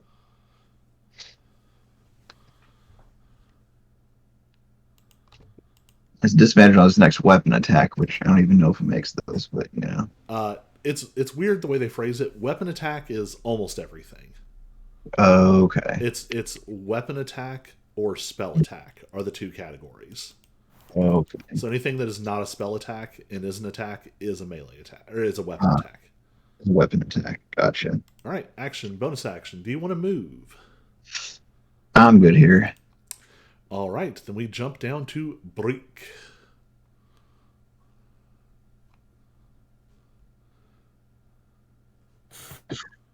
All right. I'm gonna attack the dragon right next to me, but I'm gonna first move to here so I have flanking. I'm gonna punch it. Wait, where did you move from? From here? From here. You'll take an attack of opportunity if you do that. Oh yeah, I kind of forgot about that one. I'm just gonna. Or I got this. If I move up to here, right, I don't move out attack opportunity, and then I'll just attack that one. That works. With advantage for flanking. Yay. Now let me make sure I click and then roll. 21 will hit. 21.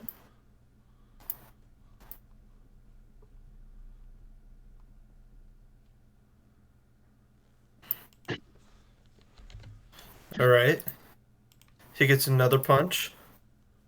Like punching things. 25 also hits.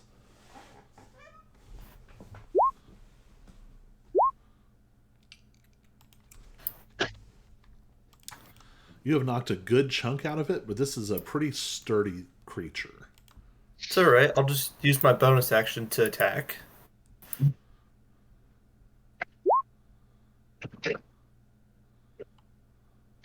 Does a crit hit?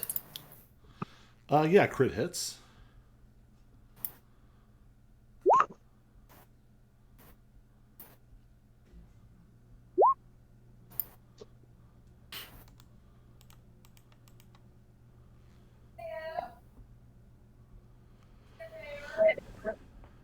Well, that's everything. All Oh, wait, I right. got this. Hold on. You have knocked a huge hole out of it. It is just barely clinging to life. How much move speed did I say the wolves had? All right. Anything else? Action, bonus action. Move the puppies. All right.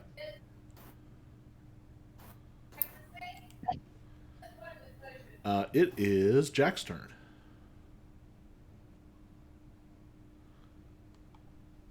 All right. No one is near me, so I can move freely.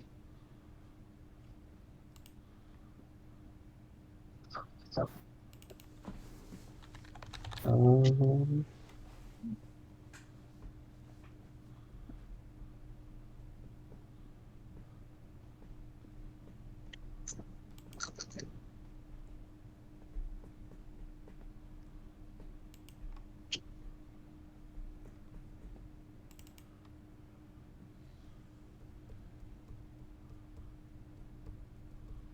yeah, I'm gonna go. Oh,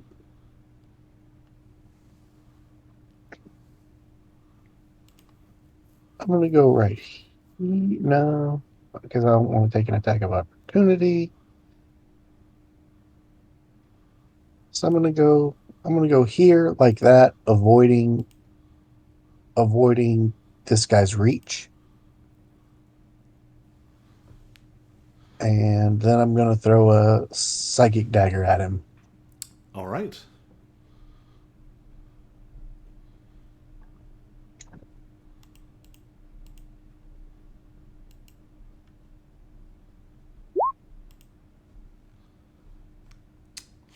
I'm 10 assuming is not going to hit.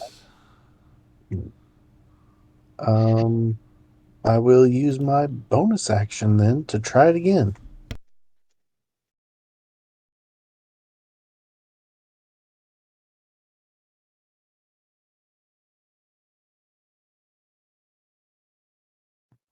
$22. 22 will hit. So that's 8 psychic damage and 16 sneak attack. All right. Thank you, Tiny, for being near him. It lets me do much more damage. Nice. Gonna grab something real quick.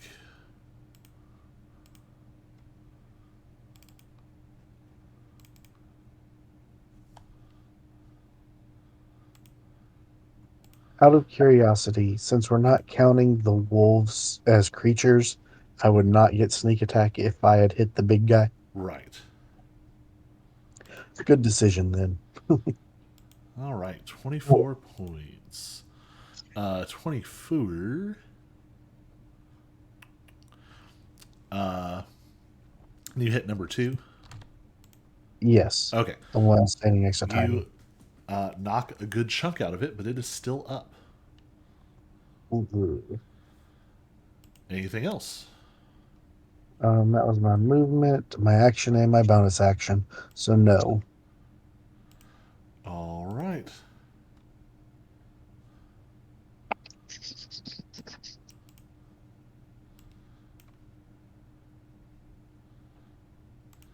Just doing something real quick that is going to set us up for something else.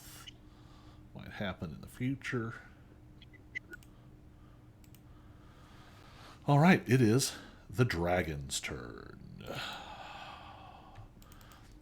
It recharges. It now has both of its breath weapons recharged. And this thing is playing for keeps. It is going to, yeah, it's going to use its infinite possibility breath weapon again.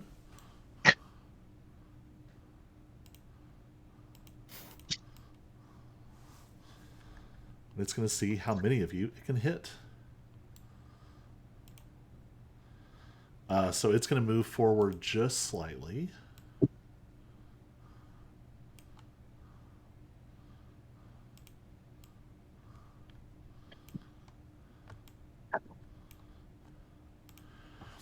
So it's going to hit. Let's see. So Brick, Tiny, and Asmir need to make wisdom saving throws. Worst saving throw. Yep. Well, maybe we do Very wisdom most saving throws out of them all. Oh, I might actually pass this one. Yeah, actually, only Asmir fails. So course. Asmir, roll 1d100. Okay. Oh crap! You know what I've been forgetting to do, and all of us, I think, is the temporary hit points from Tiny's thing. Yeah, don't forget those. How much is it? 16.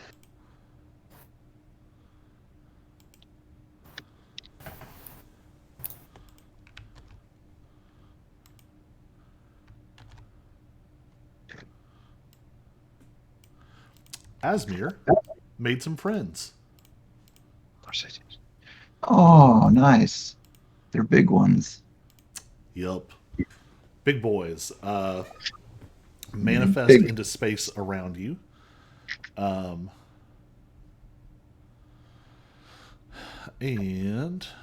that's all it can do.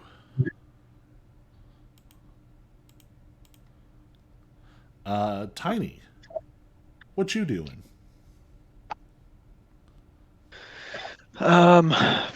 First I'm gonna cast a mass healing ward because otherwise I'm gonna die. Good call. How big is the area for mass healing word? 60 feet. Nice.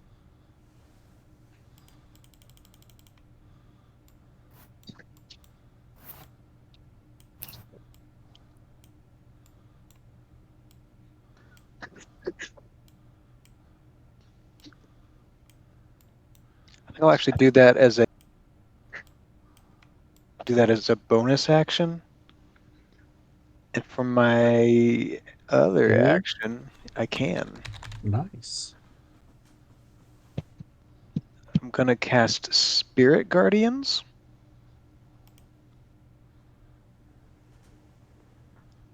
Which is gonna summon some things around me, sort of. All right, that's a 15-foot radius. Yeah.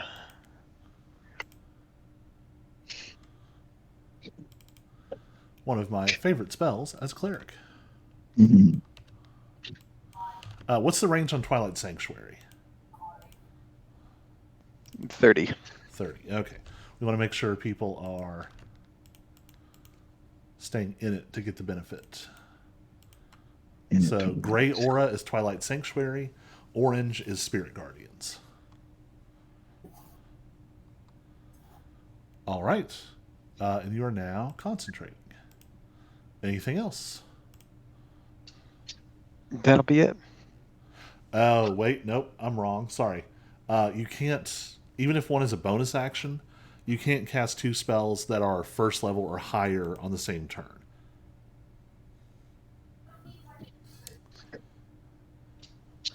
Sorry, that's what I get for multitasking. So if you use Mass Healing Word, you can only cast a cantrip with your action. I'm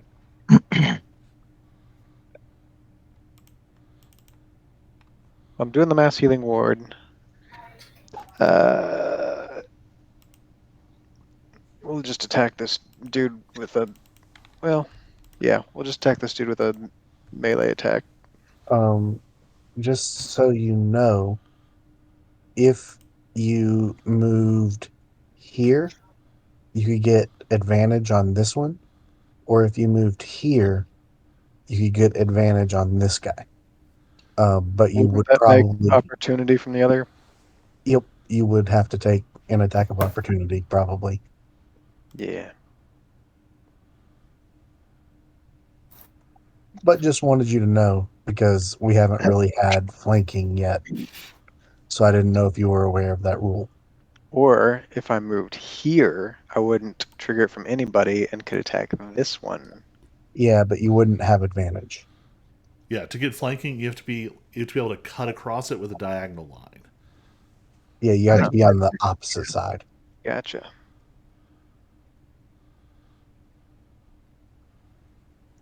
I'll just stay where I am then and attack this one. All right, go ahead and roll it.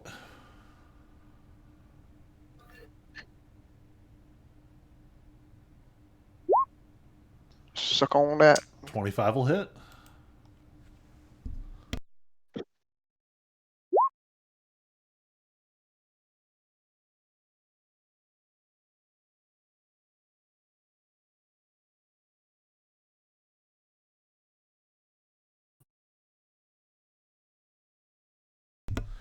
Jeez, what?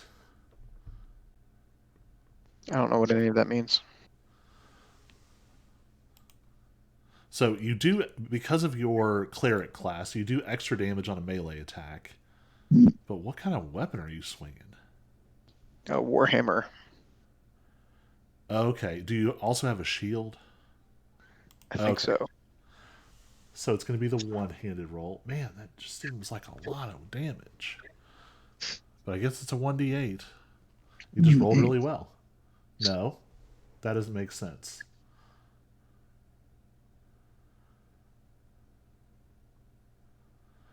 There is a... Oh. Okay, you crit. That's why. There we go. Sorry. That was the part I could not figure out. I was like, there are too many numbers. Let's see. You smack a giant chunk out of it with your hammer. It lets out kind of a pitiful, like, electronic warbling sound, and part of it dissolves into smoke. All right. It is Alex's turn.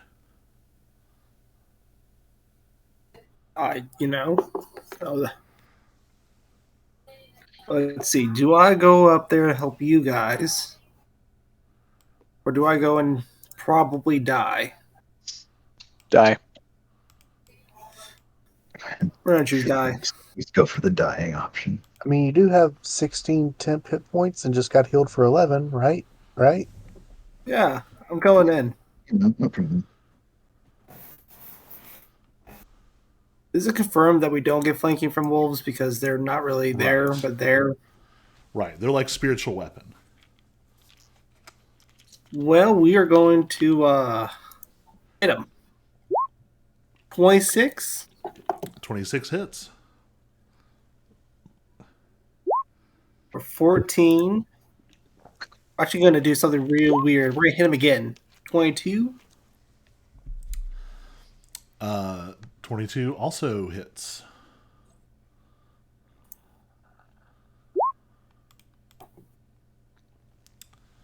And you know what? We're really going to go for that third hit. 28. I'm going to assume it hits him. Yep. That was 40 points of damage. That's a pretty good turn. Yeah. And that's everything I got. Fighters are not as fancy. They just hit things like crazy. But the dragon is not just going to take that line down.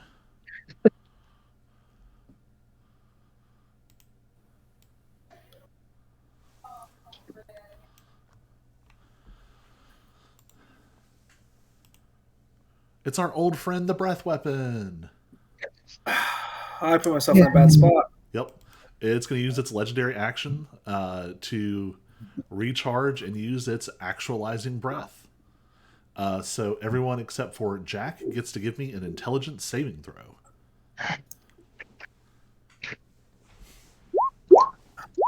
Failed at these. 19. Nope.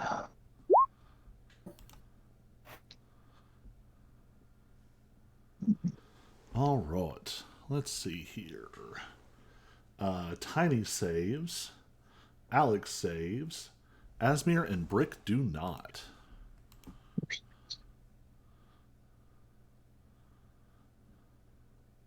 Asmir and Brick both take 39 psychic damage. Say 39? Yep.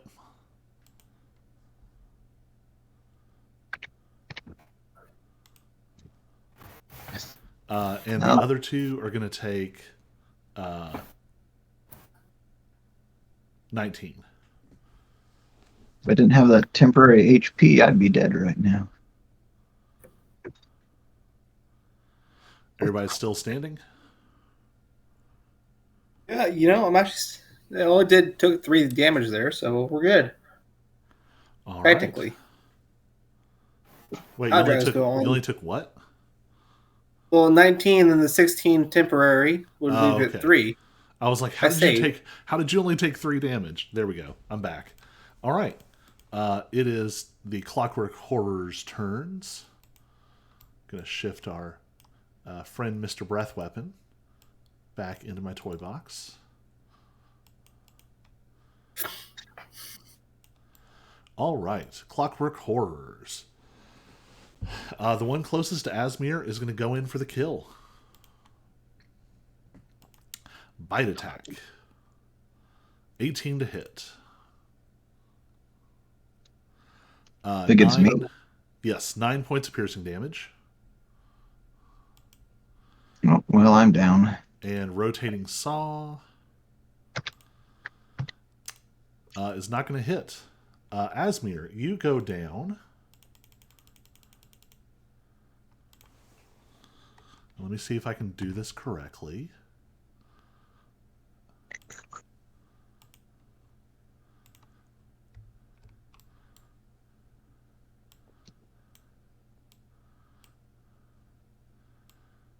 Give me just a second to prepare or something.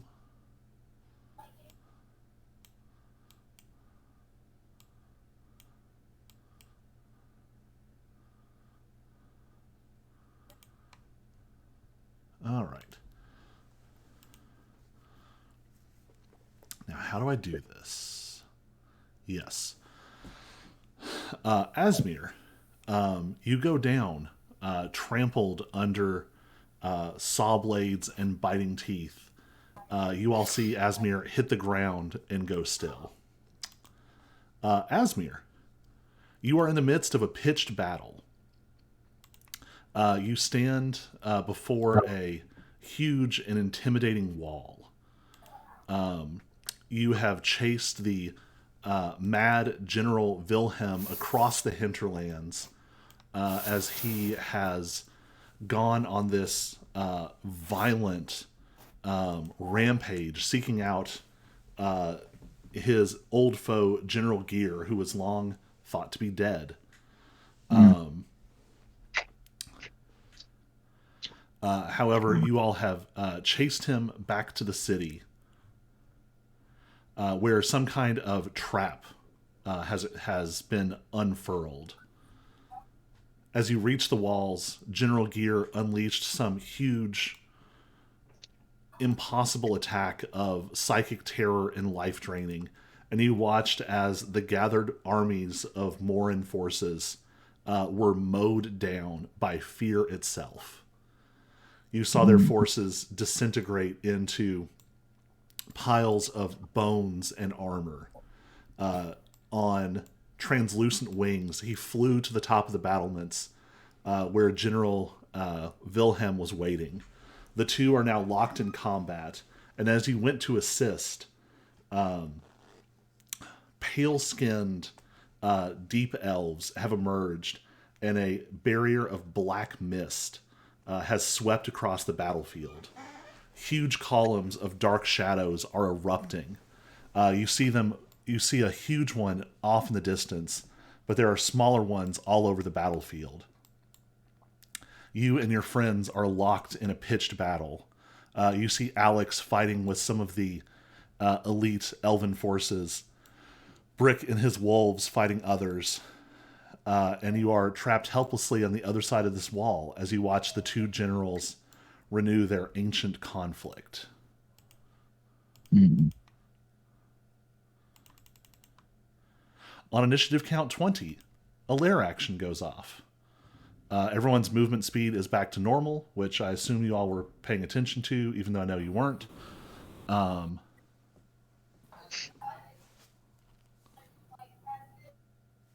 Something just made a weird... Yeah, I 100% forgot about that. Yep.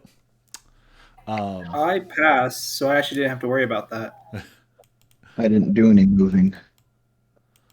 All right, it is going to use a different one.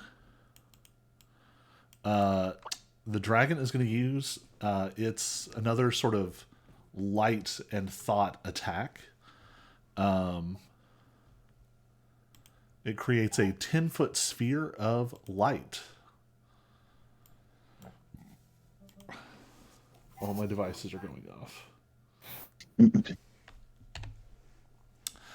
it is going to drop it between Tiny and Brick. So you all need to make dexterity saving throw. Everyone? Or Just Tiny and Brick. Gotcha.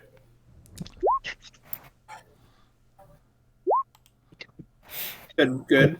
Yeah. Nice knowing y'all. All right. You're each going to take some radiant damage.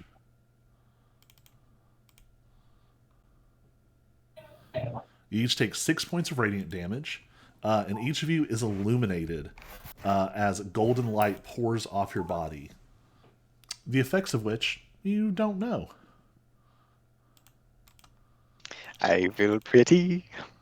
You do feel pretty. But beyond that, you're not sure what it's doing. All right. The Stone Defenders. Less stone and more mental energy and metal.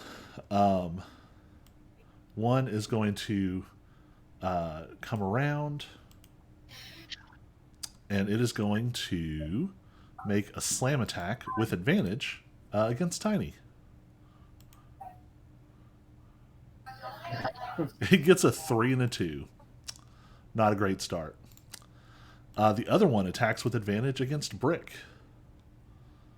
22 to hit. Which one attacked with an advantage? Number 2. The big thing or the little one? Big one. How did it have advantage? It might have That something to do with thing. this golden glow.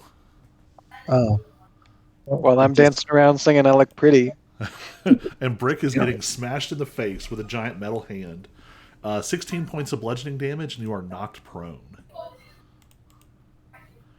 But it is your turn, Mr. Brick.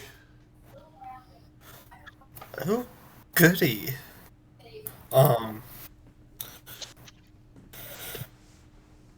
So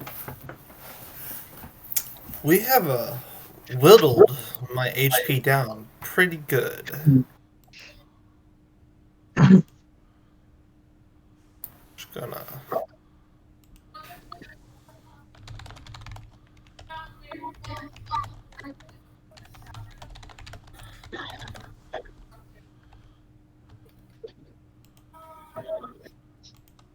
We're gonna use a potion of healing.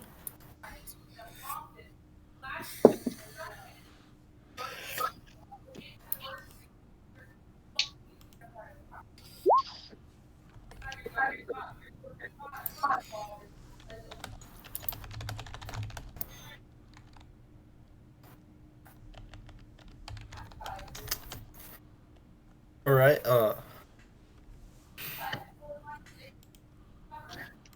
So I think my best move would be just to fight my way out of this. So I'm gonna hit the creature right in front of me with my action.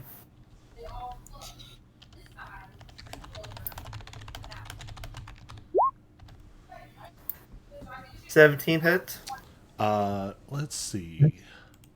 17 It's a small one in front of me.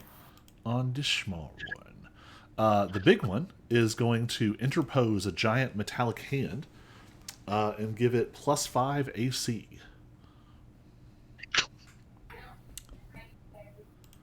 Gotcha. So that first attack is going to miss. All right. Well, I'm gonna hit the small one again. Never. What is that? A 1 or a 7?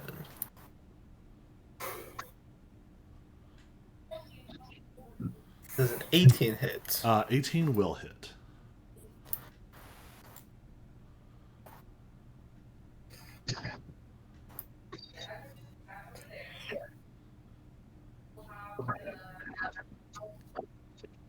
Oh, yeah. 14 points. All right. It is very, very, very hurt and is almost dead. So am I. So we both got something in common.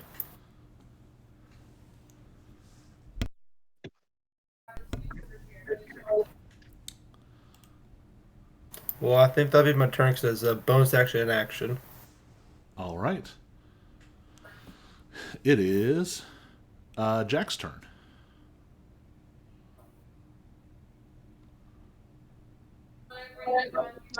Okay. Um.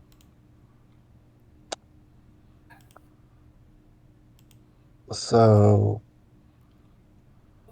I want to maybe try and do something a little crazy. To potentially maybe save friends. So I would like to, using my rabbit skills, run towards this rock and hop on it, and then I would like to leap towards the mechanical dragon from atop the rock, and I would like to. Where did my thing go? It's in your trousers. Um,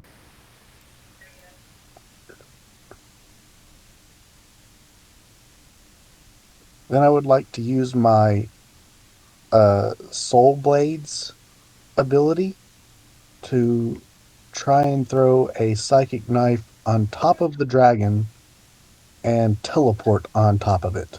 All right.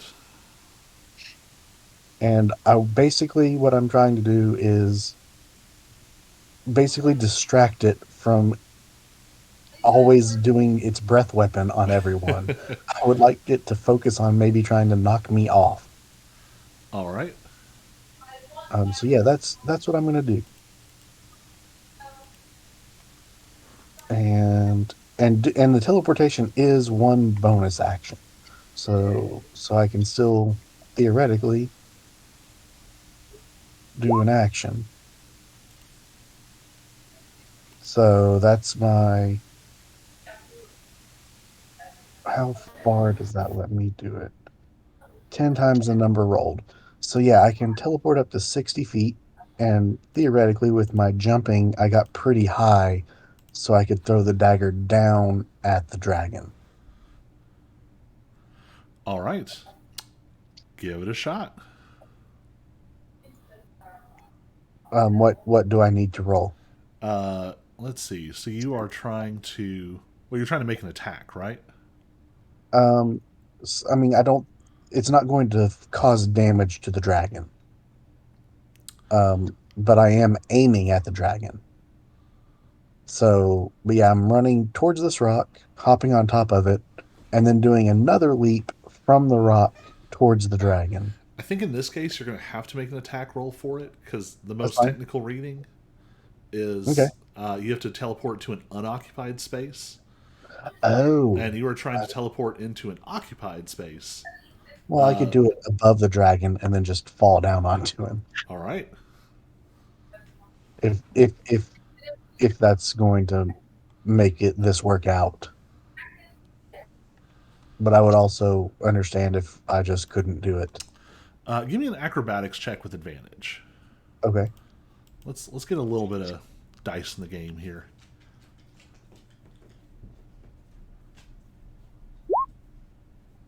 21. Yeah, I think you make it. Cool. And I fall down and land on the dragon. And then, um, with my action, what I'd ultimately like to do is take out my real dagger and find something like a chink in its armor or the gears where I can maybe slam the real dagger into it. Yes, causing maybe a little bit of pain, but or damage, but mostly just trying to distract it and make it concentrate on me.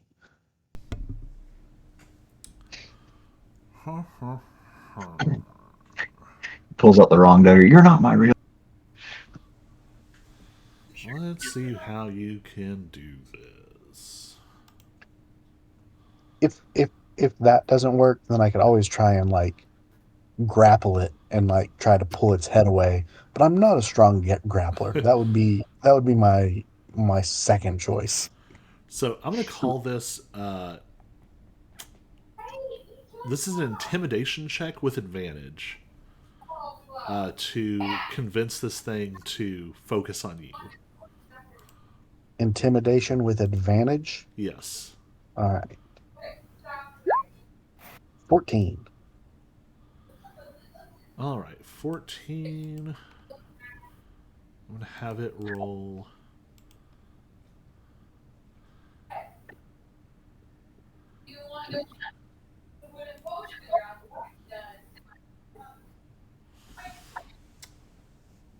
You are on its back. You are commanding more of its attention than anyone else right this second, but perhaps not exclusively. Well, hopefully I can hang on and try again next turn. All right. Uh, what's it gonna do? At the end of your turn, yeah, this is how it's gonna play out. It's gonna burn its remaining legendary actions and try and hit you with that beam of energy again. So that's gonna be intelligence saving throw. Who's it aiming at? You. Okay. Um,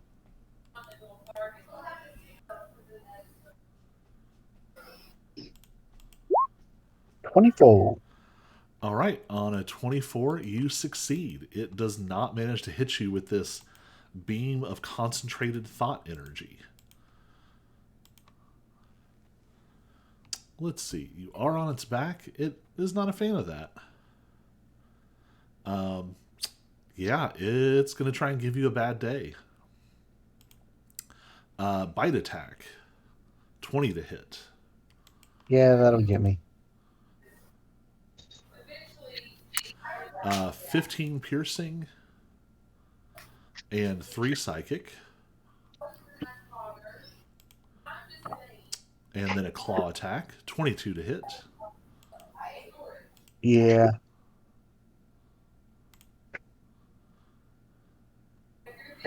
7 slashing. And then a 24 to hit. How many attacks does this thing have? 3. You got enough of its attention that it's going to attack you with all of them. 6 points of slashing damage. Again. All right, I'm still okay, sort of. I think I'm better off than a lot of you. It is Tiny's turn. Well, I'm gonna cast that Spirit Guardians thing now. All right.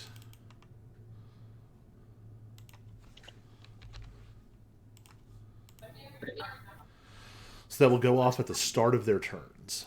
Do you want to do anything with your bonus action? With my bonus action, I'll let my my spirit weapon thingy attack the dragon. All right, go for it.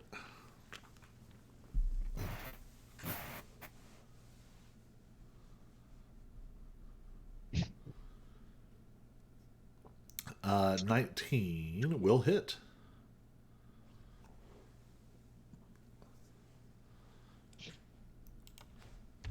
Six points of damage. All right. A little tickle. Let's see. At the end. At the end of your turn.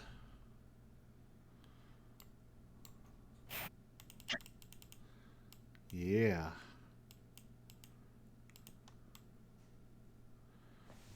Our old friend comes back into play. It's going to burn 2 legendary actions, and it is going to use Actualizing Breath. So Alex, Brick, and Tiny all get to make intelligence saving throws. There's no way of surviving this. I think I'm out. I got 7.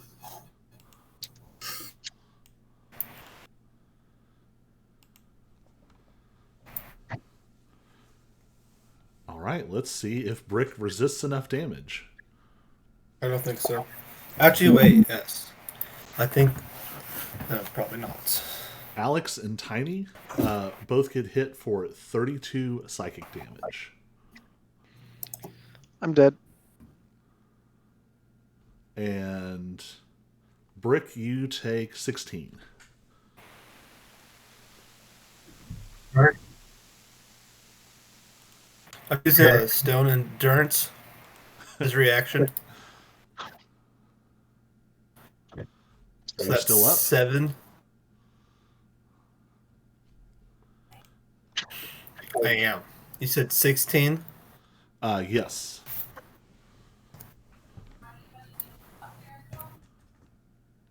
I'm still up.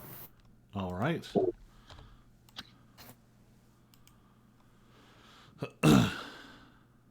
So who went down? Tiny went down?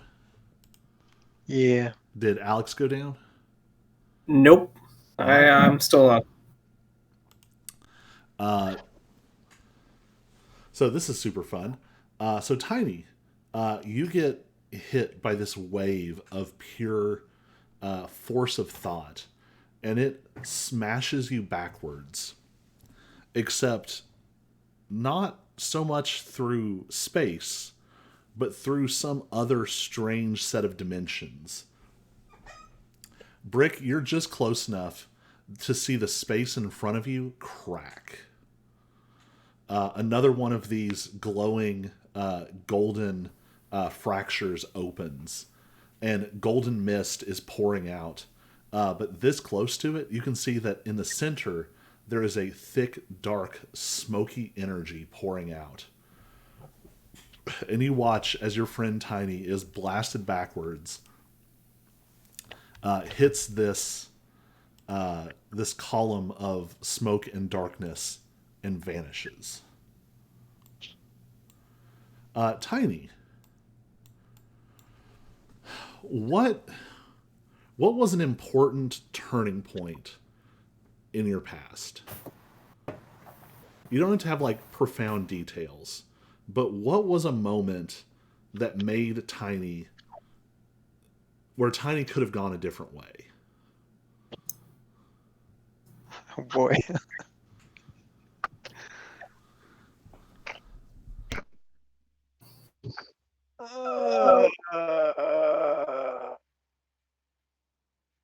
Tiny hasn't thought about his past in that long.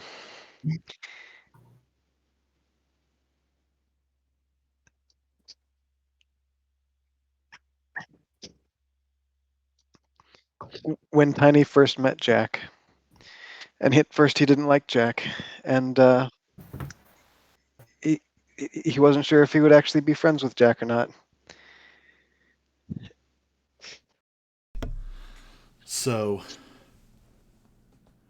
you are flung backwards, and as you touch this black swirling mist, you slip away from the world. You are passing through a darkness. And as a dwarven cleric, you are familiar with many different kinds of darkness. This darkness is a hungering darkness. You have felt things like this in the depths of minds. A darkness that is not just hostile, but desires life to be spilt within it. But you also feel something that your religious tradition calls the dreaming dark. Behind that sense of predatory intent, you see possibility, endless possibilities. And you just catch little glimpses of them.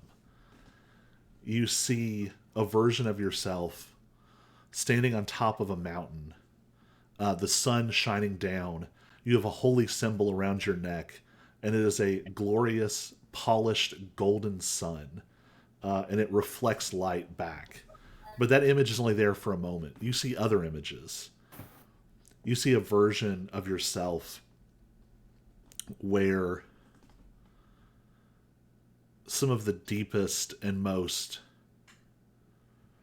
hostile darkness has inhabited you. It looks mostly the same, but you see an opaque shadow in the eyes, and in places your skin dances and even tears, and black tendrils of living, hungering darkness pour out of you. And you see one last vision, another glimpse of yourself. Again, much like you are now, but more hardened. A version of Tiny who has had a much less happy, much less lucky life. This Tiny has a wicked scar that runs all the way down through the eyebrow, through an eye that is no longer there. There is another horrible scar along the opposite cheek, and hanging around his neck is a very, very large rabbit's paw on a chain. Yeah, I didn't get the last little bit of that. Where did you cut off? I had a large something around my neck. Yes. Yeah. Scar through one missing eye, a deep scar on the opposite cheek, and hanging around that Tiny's neck is a huge rabbit's paw on a chain. A rabbit's paw. You killed me. And you see these flickering visions of yourself, just endless versions. And suddenly you are spat out. And your unconscious form, or not, well, not unconscious, your barely conscious form falls onto what seems to be an active battlefield. One which you are, well, you can't quite tell exactly what's going on here. It doesn't seem to be anywhere close to where you were just a moment ago. But weirdly, about 30 feet away, you see Asmir. Asmir, out of one of the shadowy columns on this battlefield, suddenly a bloody and beaten dwarf you have never seen comes crashing to the ground, seemingly ejected from this pillar of Tiamat's shadow.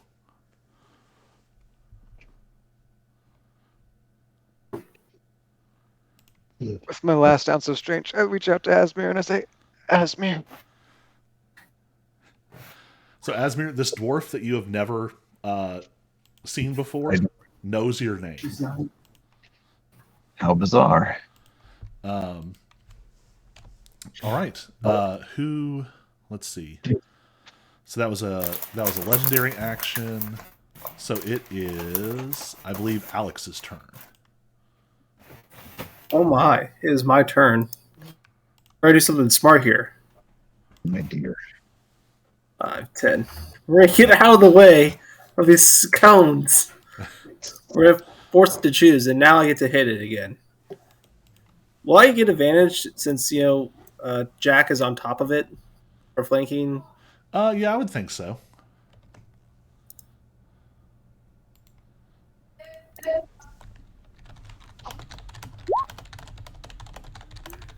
It's 1. I tried to hit the advantage deal and I kind of goofed it, so that's my fault. 27. All right. 27 will hit. 11. 25. Yeah, 25 will take a nasty chunk out of it. 13, and no point in not holding back. Hey, I got the crit on the not so strong attack.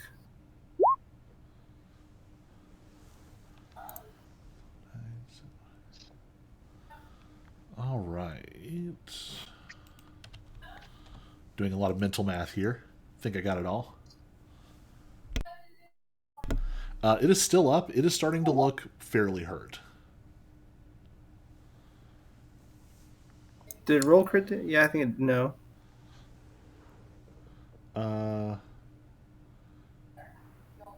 Roll another 1d4. That's what I was thinking. 3. All There we right. All right. At the end of Alex's turn, it has one legendary action left this turn. It's going to make a claw attack against Jack.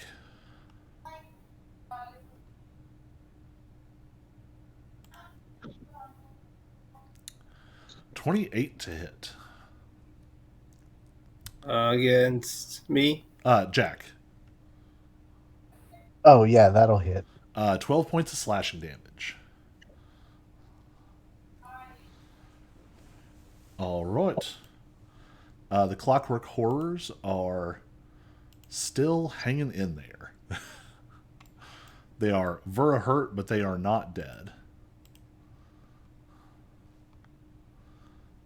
And it is still the same round as the Fairy Fire.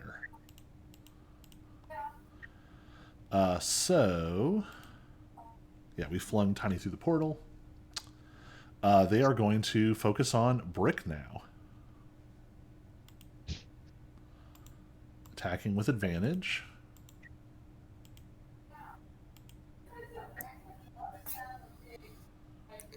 Uh, 18 to hit.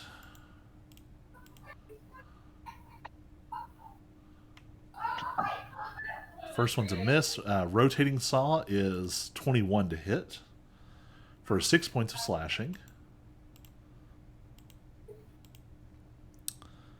Its other attack is a 23 to hit for 3 more points of slashing, so 9 total from that one. The other one attacks. 18 to hit, which I think just barely hits. Nope, misses.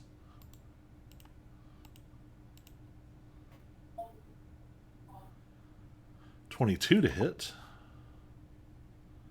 4 more slashing. And another 22 to hit. 4 more slashing. Was that to me? That was all to Brick. Gotcha. Is Brick with us right now? Brick in the room. Brick is dead. I was going to say, Brick had 2 HP. He just needed 2 HP. Okay. Brick.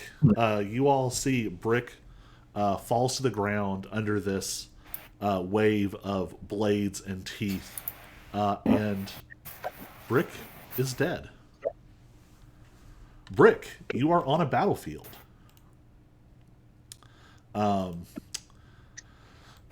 You have joined with resistance forces and Alex on his very personal quest, and you have joined up with General Gear, who is not as dead as you were led to believe, and you have chased the mad General Wilhelm across the hinterlands.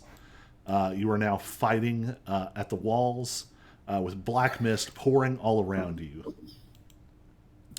Also, there's a dwarf you've never seen before that just fell on the ground about 30 feet behind you.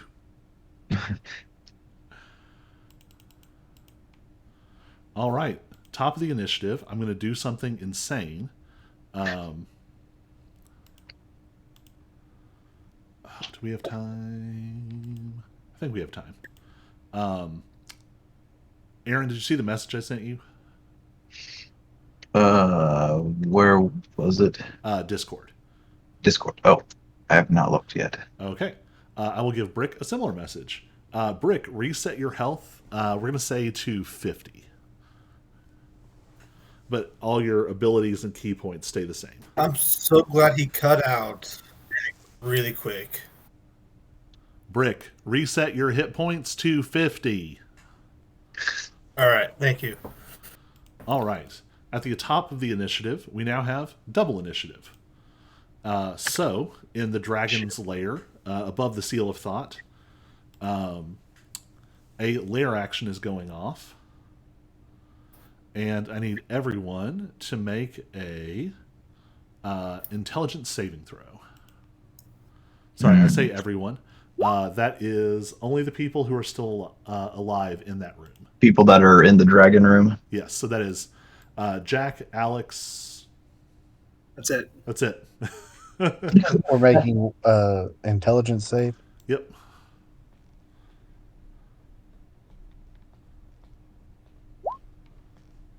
All right, you both succeeded. But the golden mist fills the space, and your movement speed is now 10 times your modifier. Times what? 10 times their intelligence modifier. But again, that's only those two. All right, looking down the initiative, it is Asmir's turn. Okay. So there is fighting all around this battlefield. Brick is engaged. You recognize these are the alchemically altered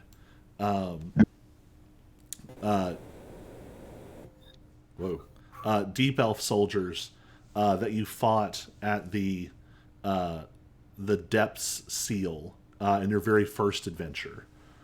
There are quite a few of them. These don't have the strange masks that those did. But one is locked in combat with Brick in front of you, or there is an unconscious dwarf on the ground near you. Oh, because man, my mouse is acting weird. The dwarf does look like he's dying. Okay. I will go over to help the dwarf. Wait, how much move do I have? 5, 10, 15, 20. I think you're close enough, because you can take diagonals. Okay. Are you going to dole out a potion? Yeah, I was gonna try to help. All right. Whatever I have. Tiny, your friend Asmir has run over to you and is handing you some kind of potion. I drink it and I say, that's magically delicious. Right. Thanks, Asmir. So, which potion are you using? I was looking to see what potions I had. Looks like you have a superior, a greater, and 4 regular. For now, I'll do a regular. All right. So that'll heal 2d4 plus 2, and you have 3 left. Is there anything else you want to do on your turn?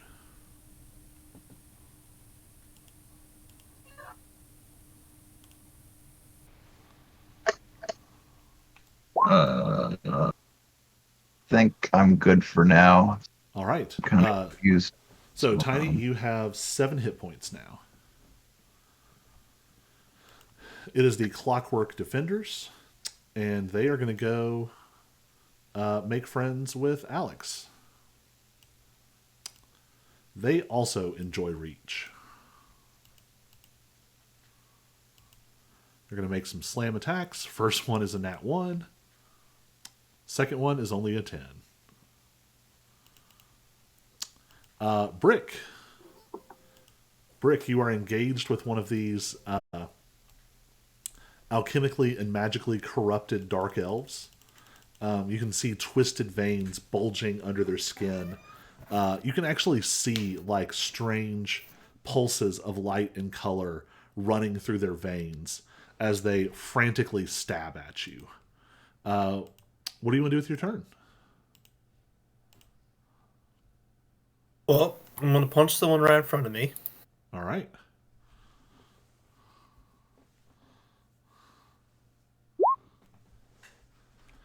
Uh, 20 will hit.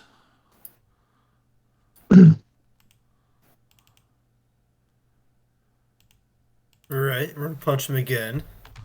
Maybe not this time.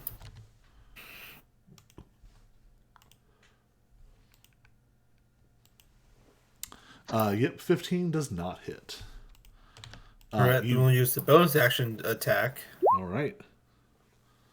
23 will hit.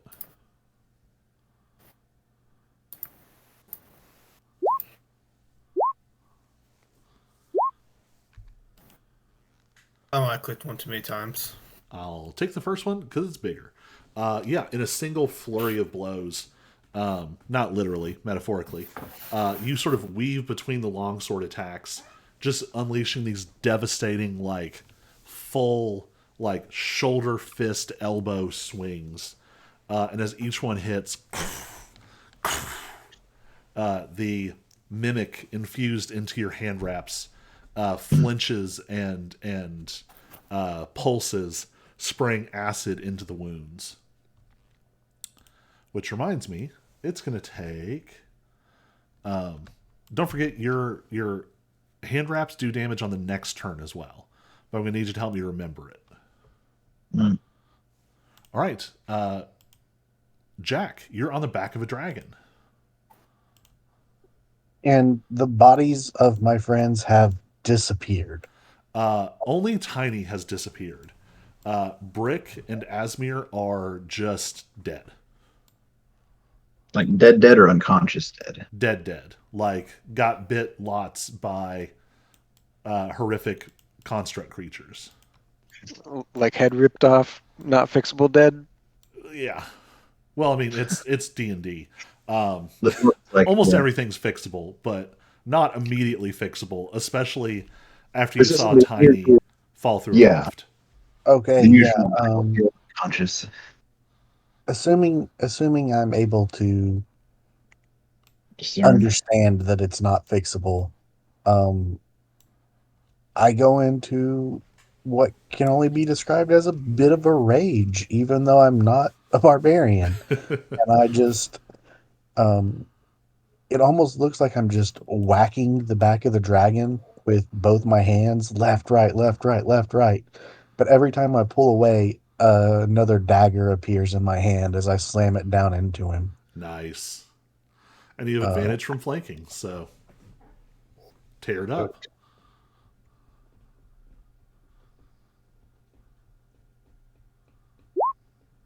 22. 22 will hit. And then I'll also do a bit of a bonus action. Actually, yeah, I can attack with dexterity with those. It doesn't have to be ranged. And then 23. 23 will Add also an hit. extra 7 damage to that.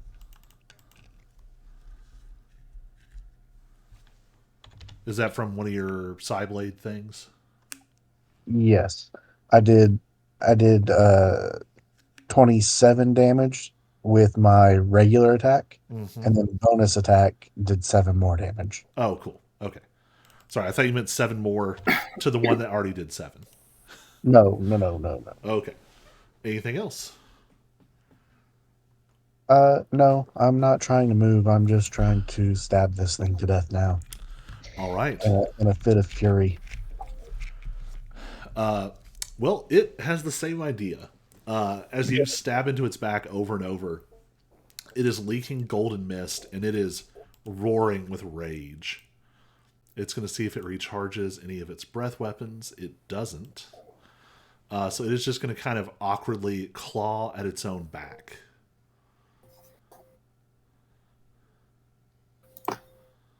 Although I'll tell you what it's going to do first. Jack, you feel a very disorienting sensation as the creature teleports, dissolving into mist and reforming in another corner of the room, with you still on its back. Neat. That is its bonus action, and now it's going to bite, claw, claw because it's a dragon. What else is it going to do? It's gonna bite, claw, what? Bite, claw, claw. Gotcha. Oof. 16 doesn't hit. It missed 3 attacks in a row. I need you to bring your A game, dragon. I am. All right. That brings us to Tiny.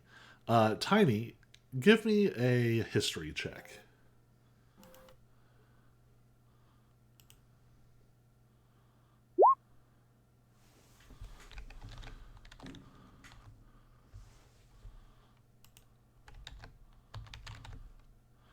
Um, do. 1 second.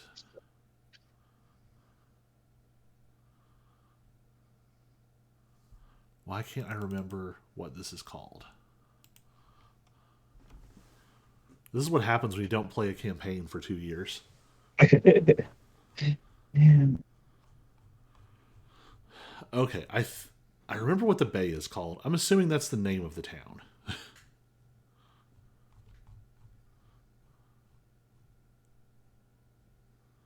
Yes. Okay, yeah. So this is with a 13, you vaguely recognize this is the city of Amaranth. Correct? Amaranth. I'm doubting myself. I mean, the name sounds familiar, but I'm not remembering.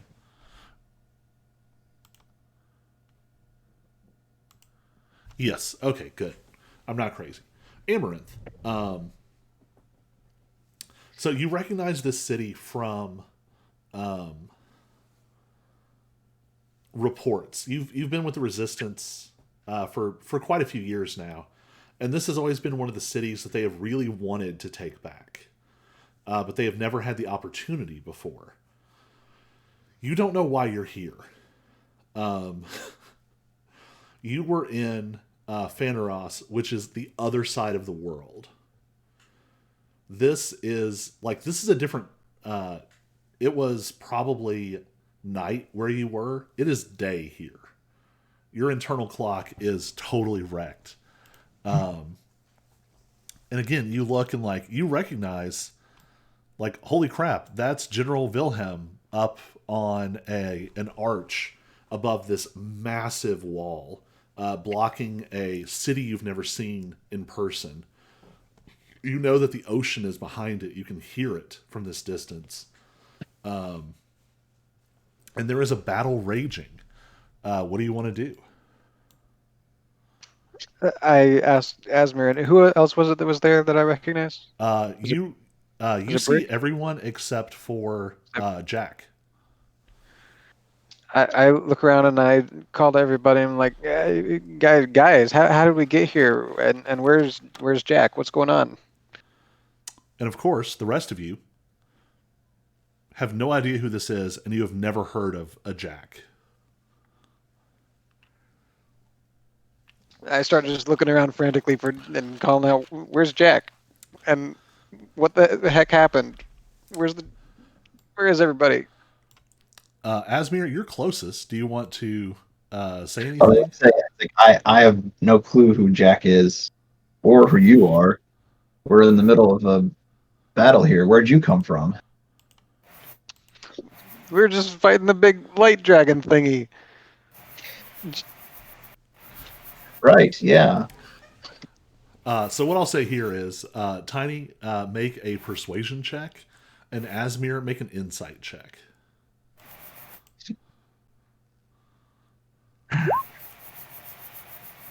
Insight is not very good. Yeah, if that had been the other way around, it would have been fine. Yeah, yeah, we had the cleric roll persuasion and the sorcerer roll insight. Neither of you know what's happening here, but you are in the midst of combat and you're kind of swept away Tiny, do you want to take any actions of any kind? Actions? No, not really. All right. We bounce back to Alex. Alex, the dragon just teleported away from right in front of you, with Jack still on its back. Everyone else is missing or dead. Out of the two constructs, which one looks like it took a little bit more beating? Actually, you all have not hit either of those. Ah. Ah. Well, the good news is I probably won't be around next turn, so hate to tell you that, Jack. But you know what? I can.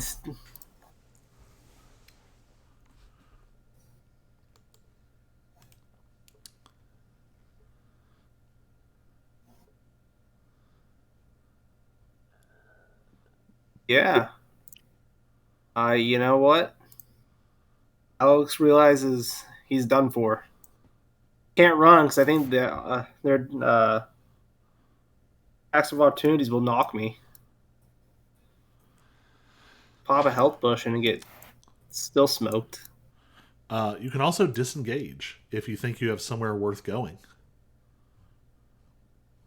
Well, where would I go in a room and get cornered again? You did just see Jack disappear into one of these columns of light. Light and shadow. Can I not see him over there though? Oh no, sorry, not Jack. Tiny.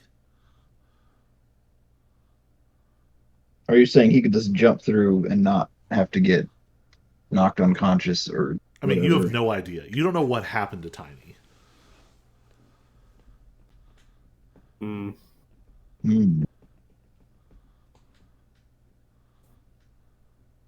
Alex with 18 HP. Could be the crazy option. You know, since I barely know Jack, I give him a tilt of my hat. I take the disengage action, and I mean, you know Jack. Like, you've known Jack for years. Oh, Oh, that's right. okay, yeah. Yeah. I mix that up sometimes. And I hop in. Let's. I love See. this. I absolutely love it. I got nothing. I got nothing else to go for. I have 18 HP and two big constructs in front of me. I haven't even been touched. I have no idea how we're going to resolve this. So, you think you've been confused before by a dwarf that none of you know who knows your names, by these strange pillars of smoke and light. Nothing compares to the moment a second Alex jumps out of one of these pillars of smoke. What? Come with me if you want to live. I don't even know what's happening anymore. So that is Alex's turn. We jump back to the other room. Yeah. Everything is coming after Jack now.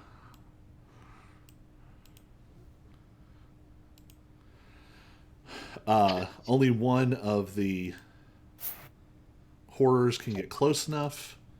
It fires 2 lightning jolts. Only one hits. 9 points of lightning damage to Jack. To me, Yes. that took out half of my remaining HP. On initiative count 20, it is going to use a lair action.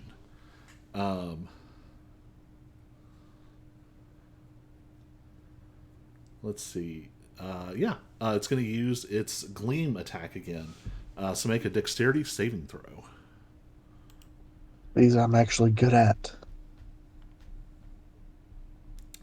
Then rolls a nat one. I'll say it's going to be real bad if you fail.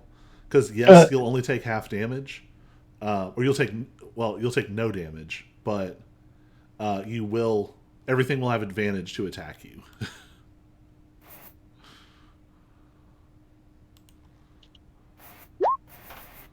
All right, you are not affected.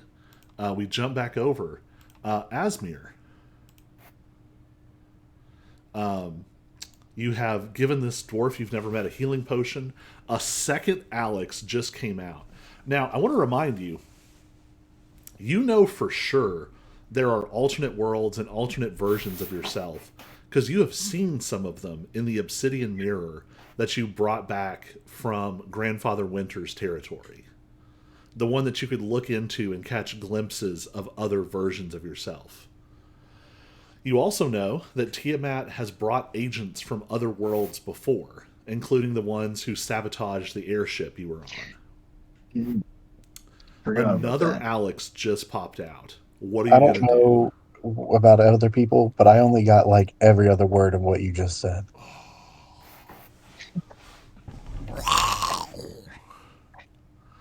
Okay, so you know that there are alternate versions of yourselves because of the obsidian mirror artifact that you brought back from Grandfather Winter's place. The one that lets you see alternate versions of yourself. The same kind of weird, twisted alternate versions that were attacking Grandfather Winter, the versions of himself. All right. You also know that Tiamat has been bringing other versions of things into the world as pawns. Most of the people you fought on the airship, the ones who managed to crash it, were folks who were not from this world. So, you see another version of Alex come out of this rift. You have a dwarf you've never met before behind you. What do you want to do? So we have to decide if this is an evil Alex. And you have 6 seconds to do something. Right. Well, initially, I'd probably be too confused. And these guys right here, would take a beat to see what the other Alex does, but just throw something at these nearby guys. Yeah, I mean, you know the deep elves are a problem. Let's see. What should I do? There are 2 mages up on the wall. There is 1 mage down past the 2 Alexes, and then there are several sort of melee-centric looking fighters. Yeah, I was seeing those. But okay, these guys are mages. Yeah, it's very. If you look close, the ones Yeah, they that are have different. yeah, the ones that have 2 different color eyes are the melee ones. Gotcha.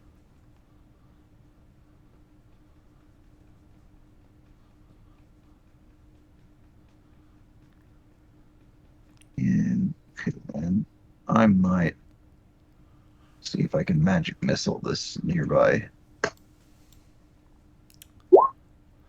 All right, how many bolts? 3.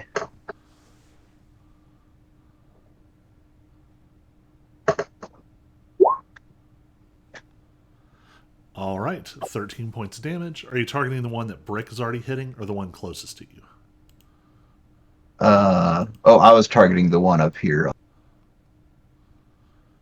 Define up here. The one nearest me. Okay. On the wall, yeah. Oh, on the wall. All right.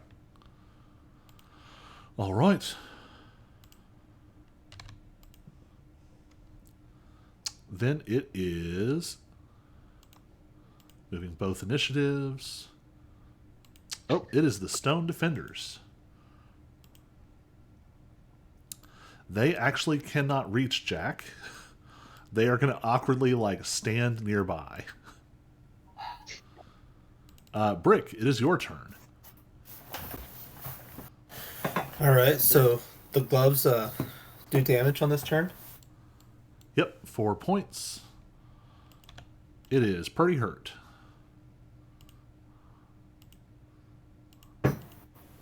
All right. Well, I'm gonna smack it again. Maybe not. 18 will hit. This is not an elite. This seems to be like a modified foot soldier. I thought the 7 was a 1 again. Nice. Right, and we're gonna smack it one more time. Maybe not. Now 13 is not going to hit. Still got that Alright, bonus we're gonna hit action it. though. We're gonna hit it. Maybe. Yep, that hits.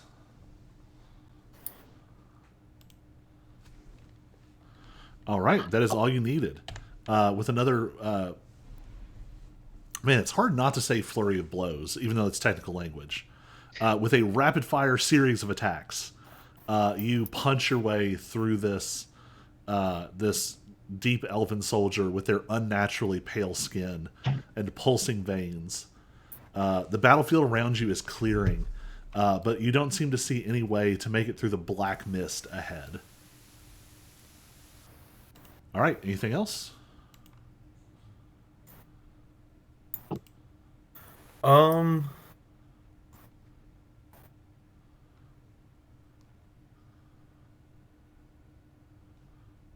Yeah, we'll stay right there. That'll be my turn. All right. I guess it was technically at the end of the Stone Defender's turn. Because 2 initiatives is crazy. The dragon uses legendary action to make a claw attack against Jack. Nat 1. Jack, it's your turn. I just keep stabbing down at this guy. All my allies are gone. I believe that I'm about to die. So yeah, I'm just gonna cause as much damage as I can before I go. All right.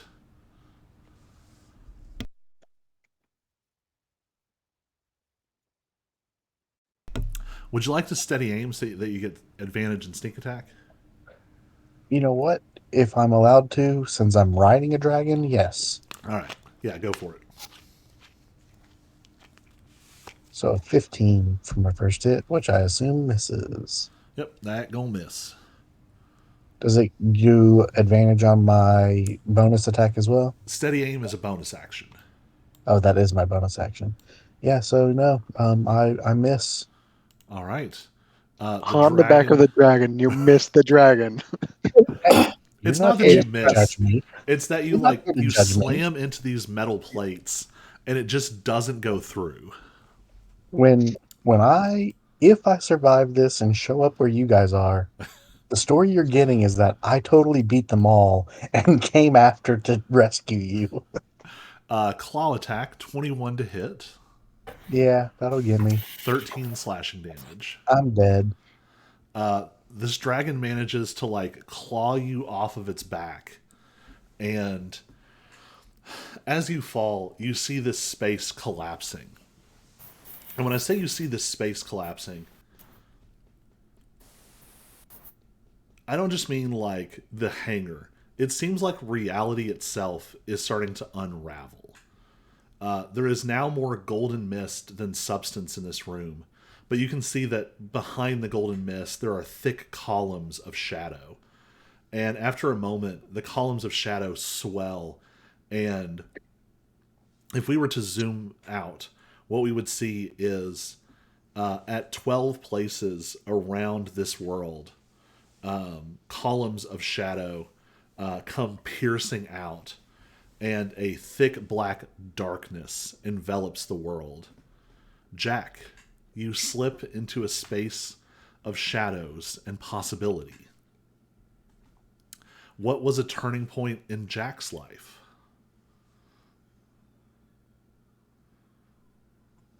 Um, Honestly, it could be a ton of different things. Jack has always been the kind of person who to take risks, and more often than not, they seem to work out for him. As I've mentioned, he views himself as rather lucky. But at any one of those times,